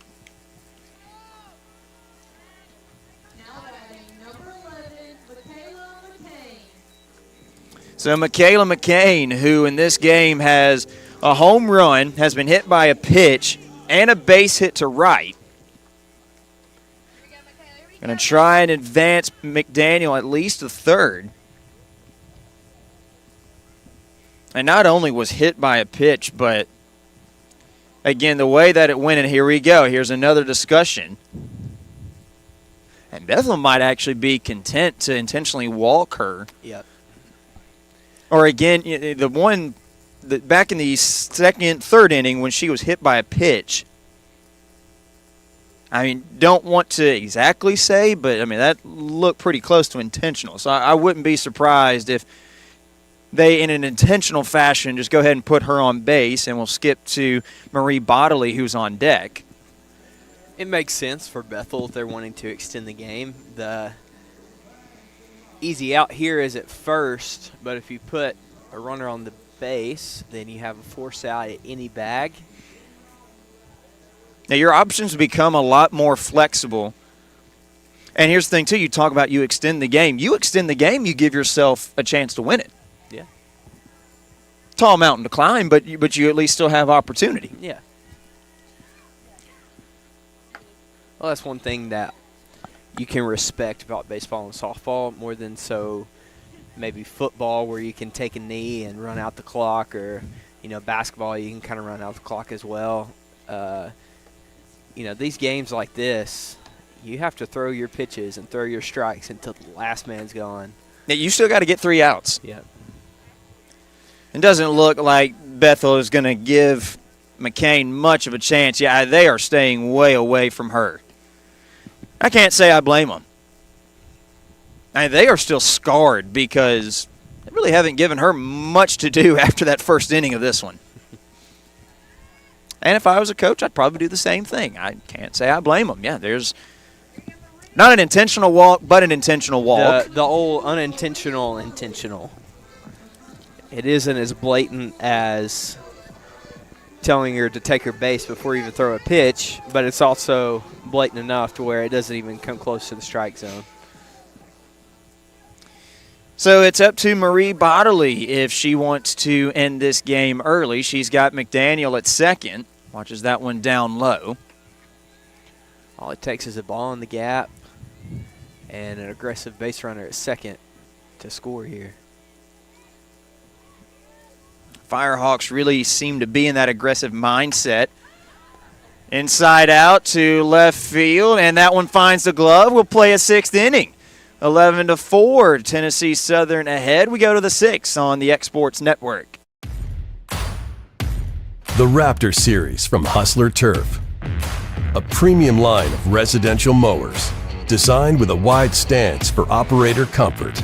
A one-piece 11-gauge steel frame and welded steel deck for added durability. Finished off with premium Kawasaki V-twin power. We are Hustler Turf, and this is Hustler Country.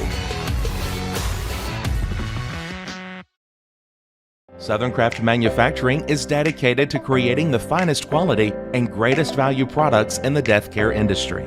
Southern Craft has perfected blending old world craftsmanship with modern manufacturing technologies to create a full line of steel, wood, and corrugated caskets. Family owned and operated for over 30 years, Southern Craft is now looking to hire local and regional truck drivers, welders, and production workers, each with great starting pay and a benefits package. For more information, visit SouthernCraftMFG.com.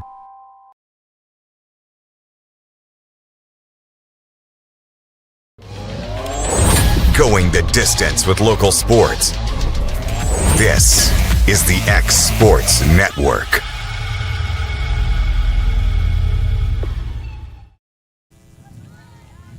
Top of the sixth, we have arrived. Bethel down 11-4 to Tennessee Southern. Austin Coletti, Bryant Gobble here with you at Royce Hughes Field. It's been a really good day for Tennessee Southern. They have put up 28 runs to open up their season in the first two games. All right, now Bethel, they stay alive, and now they'd like to cut into this deficit. That is a very high pop fly down the right field side for a foul ball. And a collision on the run by Adeline Allen, and they are going to call her out on a runner's interference.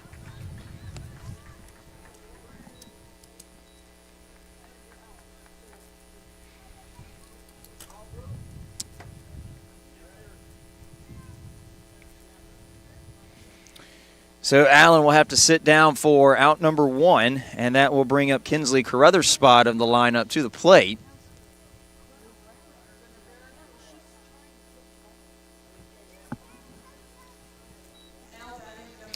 So it'll be Carruthers after the confusion.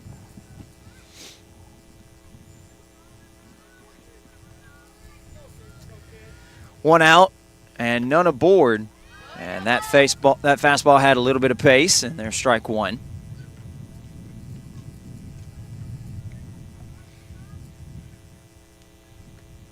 Oh, 1-2 Carruthers, and she watches that one down in the dirt to even the count.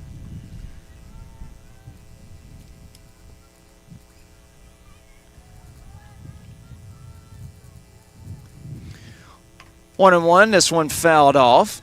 Now makes it a 1-2 count.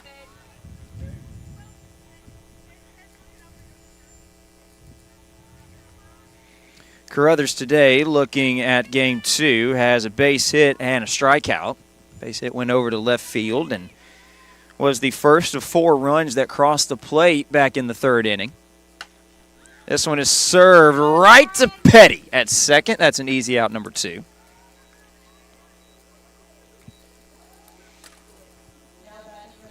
It'll be Kehlani Hernandez, who's 2 for 2 in this game, has reached base on an error as well as a double out to center field. Of course, Hernandez had a really good play defensively in the bottom half of the first inning when she threw out McDaniel over at second trying to steal, and it wasn't particularly close. 1-0, the count to Hernandez. Boy, good frame job by McCain at catcher to buy a strike to even the count at 1-1. Yep.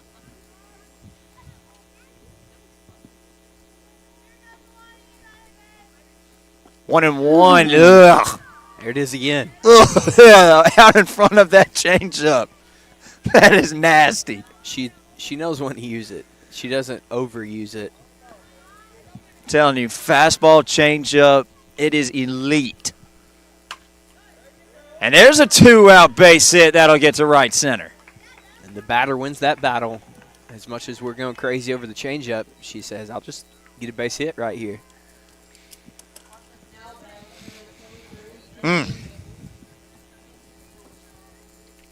Might be my favorite thing to watch in softball is a pitcher who's got a deadly fastball changeup mix.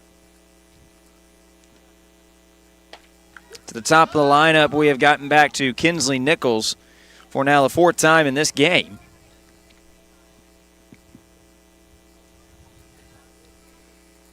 Now the 8th hit of the ball game And make it 9 as that one gets over the glove of Petty. It gets out to right, back-to-back singles.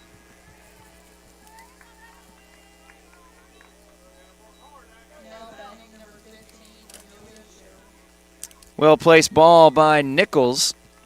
No baseball coach that say that's that very optimal 9 to 15 degree launch angle, and that one gets down into right field for the base hit. Low and inside, that one misses ball number 1 to Amelia Sherrill. Current 2 pitchers of this game facing off. 1-0 to Sherrill. Just missed off the plate for 2-0.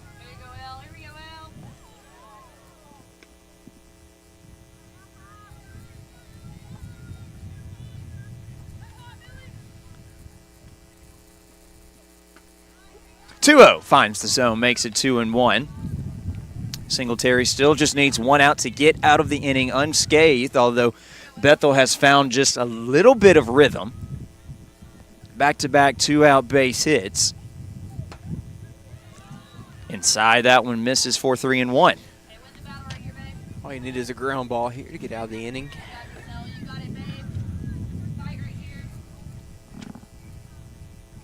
Sherrill today, 2 pop-outs to each corner of the outfield, and this one a grounder. That one is trouble, and a beautiful play made by Hannah Lindsay to get out of the inning. 11-4 in favor of Tennessee Southern. To the bottom half of the 6th we go on the X Sports Network. When it's time to build a home, remodel, or add on, Hamby Builders is this area's experienced construction company. From site selections to floors, doors, windows, trim, tile, bathrooms, and kitchen, the Hamby Builders team can make your home the home of your dreams.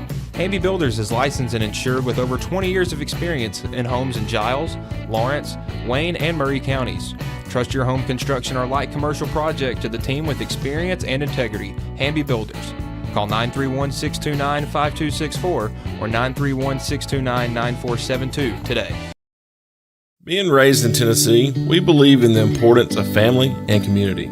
Creating a positive experience at our family-owned and operated business is one of the ways we share that belief. Being in an accident can be extremely stressful. When it came time for my repairs, Mashburn's made it easy. I am lucky to have a wonderful company in my community like Mashburn's Collision Center. It's reassuring to know that I'm in good hands because their work is second to none. We pride ourselves that the Mashburn name is one of the most trusted in Lawrence County since 1981. Mashburn's Collision Center. Let our family take care of yours. Jack Davis Insurance, located at 201 West Gain Street in Lawrenceburg, has you covered through life's obstacles. Jack Davis specializes in group insurance for businesses and institutions of all sizes. With coverage for life, accidents, cancer, critical illness, short-term disability, dental, and vision, Jack Davis can customize a plan to meet every need. Now available Medicare plans for seniors. Contact Paige Davis at 931-492-9284 today for Medicare Supplement, Medicare Advantage, and prescription drug plan insurance. Serving Lawrence and surrounding counties since 1987, call the team at Jack Davis Insurance today at 931-242-5225. Home half of the 6th we go. UT Southern ahead 11-4 here on home turf. Already pretty convincing win in game 1 of the doubleheader, winning 17-2. Currently up by 7. It'll be A.G. King to lead it off, followed up by Stella Gilbreath and Hannah Lindsay. Off-speeder misses outside for 2-0.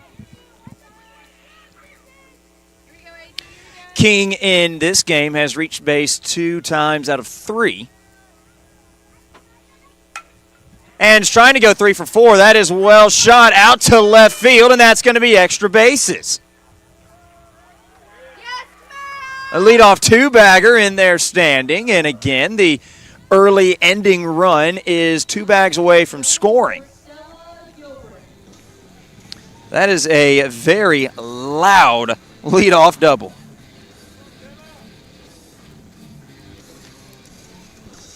So King wasting little time, and it will be Stella Gilbreath to step to the plate and try to advance her. Right down Broadway, strike number 1.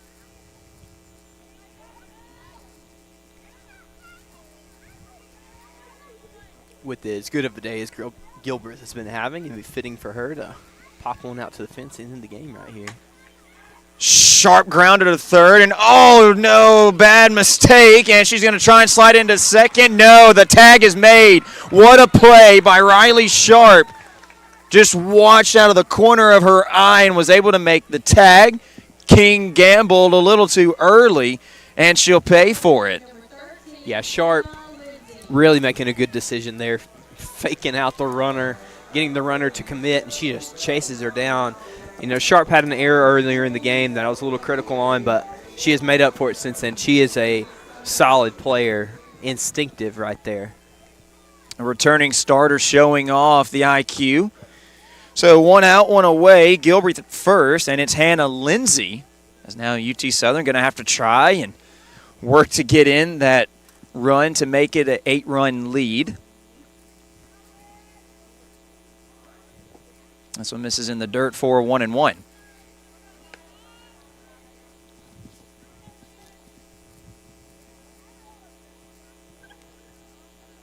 Today, Lindsay has reached safely on not 1 but 2 errors as well as a double back in the first. So misses up high, throw back to first. Woo, that was dangerous in more ways than one. Nearly hit a helmet, and it also nearly ended up having a few grass stains on it as well.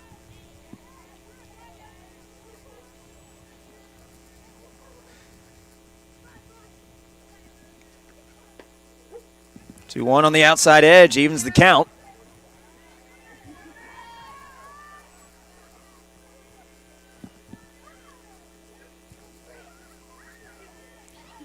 Lindsay has reached safely all 3 times, looking to make it a 4th. This one sent foul to the right field line.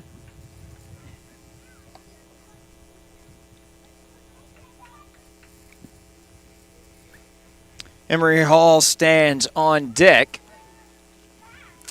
1 away, 1 aboard on the first base bag for UT Southern.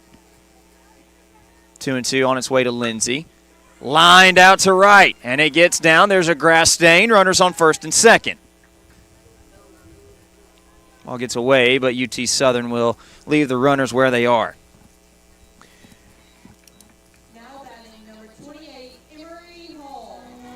So Emory Hall has a runner in scoring position as well as Lindsay at first.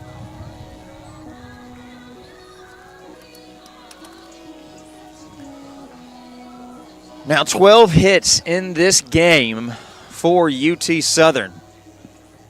They've just found barrel after barrel all day long, really since the second inning of game 1. And Emory Hall watches that one go right by her shins for ball 1.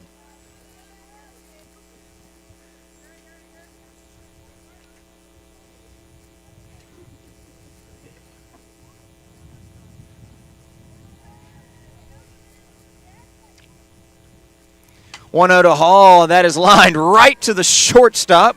Great awareness by the base running as Fallon Jordan brings that one in for out number 2.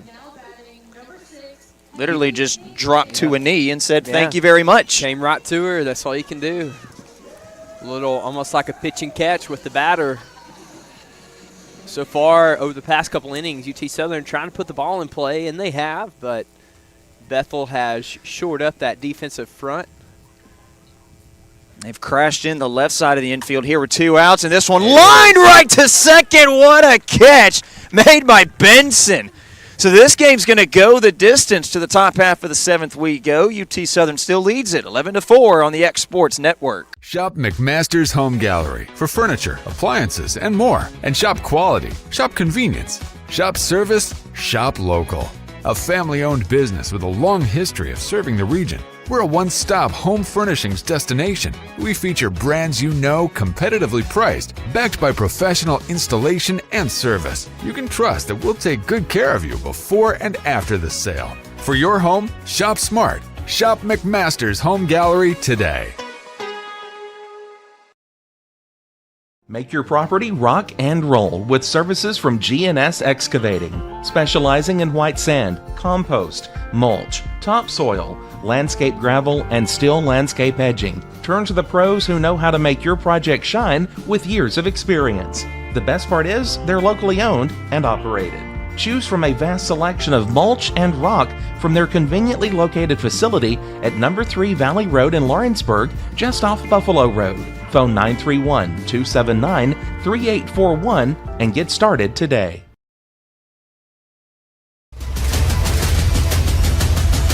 This is the X Sports Network.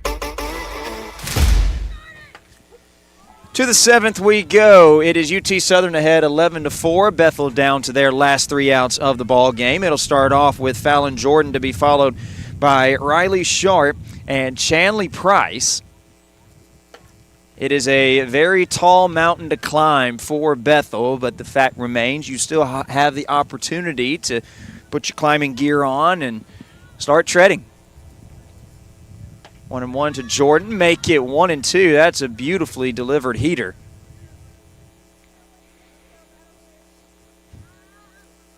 And I'm almost expecting the changeup now as there it is, trying to go outside with it. Again, Bryant, watching how Singletary's delivering now, she seems very confident. The tempo is picked back up in between pitches. Yeah. Riser misses for 3-2. Yeah, the confidence is back. You can tell she smells blood and senses, hey, we just need 3 outs.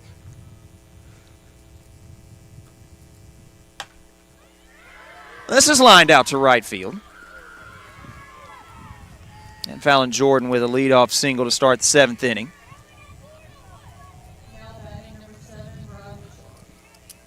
First hit of the game for Fallon Jordan.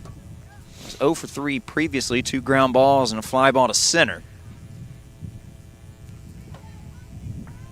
Riley Sharp is going to try and find somewhere other than right field because all 3 of the previous appearances in this game have all been fly balls to right field, which Marie Bodley has been 3 for 3.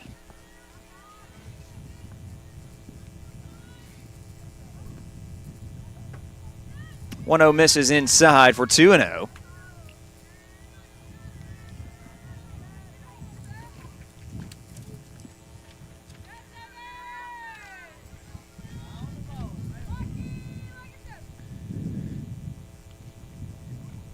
Sharp going to take some time to reset. She's ahead in the count. There's 2-1. Really good game from Singletary. Yes, has allowed the 9 hits and, of course, the 4 runs that came in the 3rd inning. Has really dealt well, and there it is again. Nasty changeup to even the count at 2 balls and 2 strikes. What's even more impressive is just only 1 walk that's been allowed as opposed to 4 strikeouts. So misses away, full count at 3-2.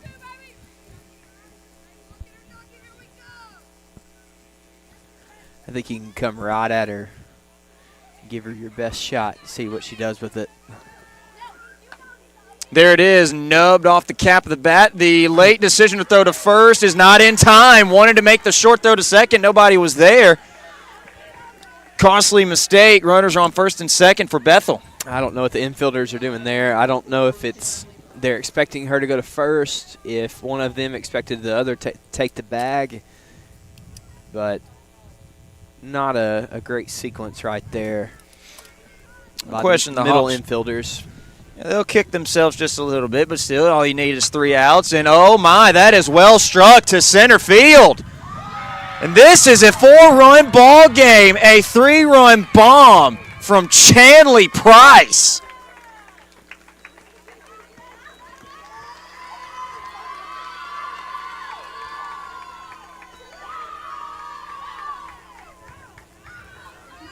The Cats have life. Yeah, you said all they need is 3 outs. It's going to come a little harder than expected. Hey, you give yourself a chance. You still got to get all 3 of them. And now it was a 7-run cushion in one swing of the bat has been nearly cut in half. That thing had some carry on it. That one almost needed no help from the wind either. Yeah, that was well struck. Yeah. off the bat, everyone had a good sense that that one had a chance. It'll be Amy Benson, who is 1 for 3. Stands in at the plate at 1-0. And we talked about how UT Southern last year didn't really have a lot of home runs, 5 to be exact. Bethel was kind of the same way, too. They only had 8 home runs. Matter of fact, that 8 home runs was dead last in their conference standings last year.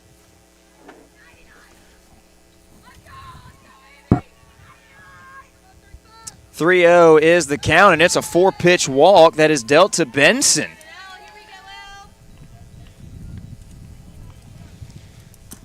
And all of a sudden, UT Southern, you get the sense that they kind of feel a little bit uneasy. There's going to be a visit here with Singletary.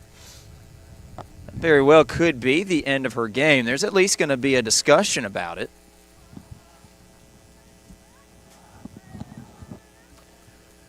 Once you've seen a pitcher for 6, now going on 7 innings, like Bethel has with Singletary, you start to catch up and wise up to her. And they've put the bat on the ball here in the 7th, much like they did in the 3rd. And they're just finding their spots, finding the gaps. Baseball partner back home has taught me that, statistically, once you've seen a pitcher for 3rd time through the order, your success rate goes up, and it certainly has in this inning for Bethel, now putting up a 3 spot and threatening to put on more. That's a loud strike 1 to even the count. Adeline Allen going to try and redeem herself after last inning, had a runner's interference to lead off the 6th. Kind of an awkward foul ball that was just barely off the right field line.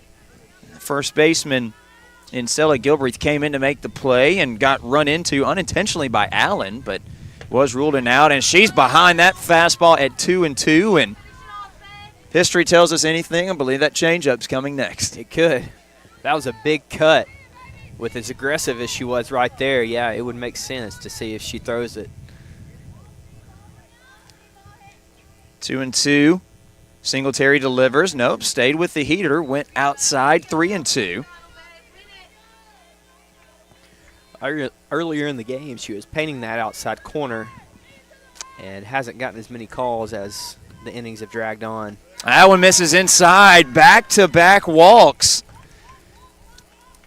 And Kinsley Carruthers can just continue to add to this Bethel comeback.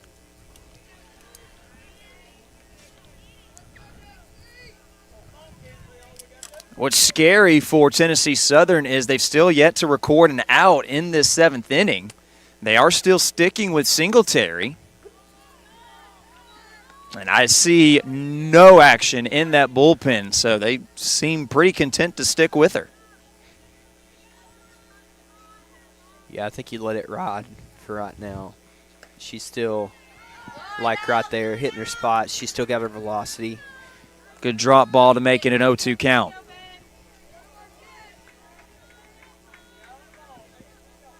This is good experience, as the season furthers on for her. You put her in a situation where there's a little more pressure.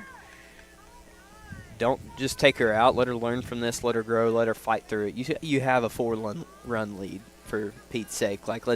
It's not close yet. There's a swing through strike 3, and that's got to feel good. First strikeout since the 4th. It's the 5th of the day for Singletary.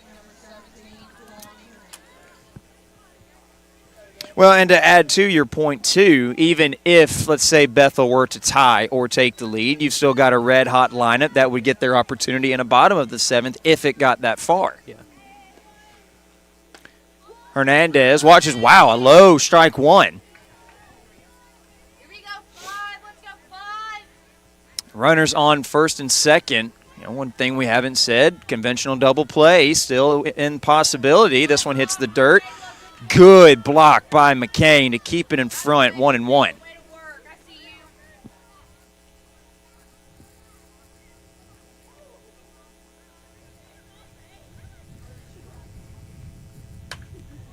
slap foul, 1-2.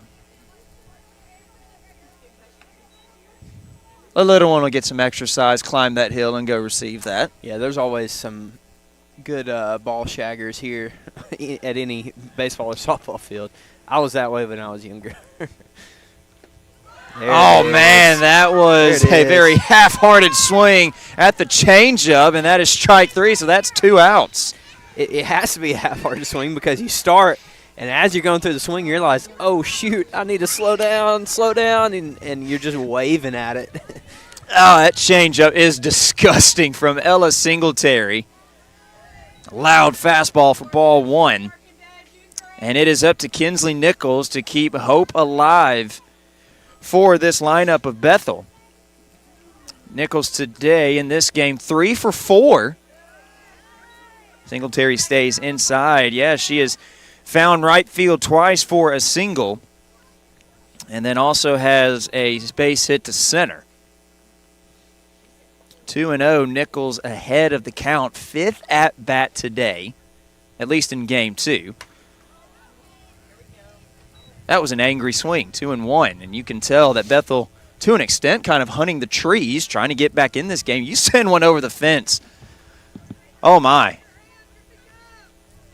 That swing definitely tried to leave the yard. They've definitely been more aggressive here in this game. Oh, that one might get him jammed inside out to second, and the ball game is over. So UT Southern survives a scare in the 7th, and they win this game by a final of 11-7. And Bryant got to feel good for UT Southern to open up the season with a sweep on opening day. Yeah, that's as good of a start as you can ask for. Good pitching, good hitting, good fielding. You know, a few things you could probably clean up here and there, but you get a win on a chilly day out here in Pulaski, and the Firehawks start off 2-0. Bethel, on the other hand, they're not going to feel as well. It's going to be a long ride back to West Tennessee. They got a lot to clean up. Now, it is the first game. It's the first Saturday in February. You know, they have a long way to go. So look for the Wildcats to straighten things up as they look forward to the rest of their season as well. Good showing by the Hawks. They end up winning this one by a final score of 11-7. They also took game 1 17-2. That'll do it for us here in good old Pulaski, Tennessee. We'll go our separate ways. Until next time, for Bryant Gobble, Austin Coletti saying so long. Have a great rest of your day, everybody.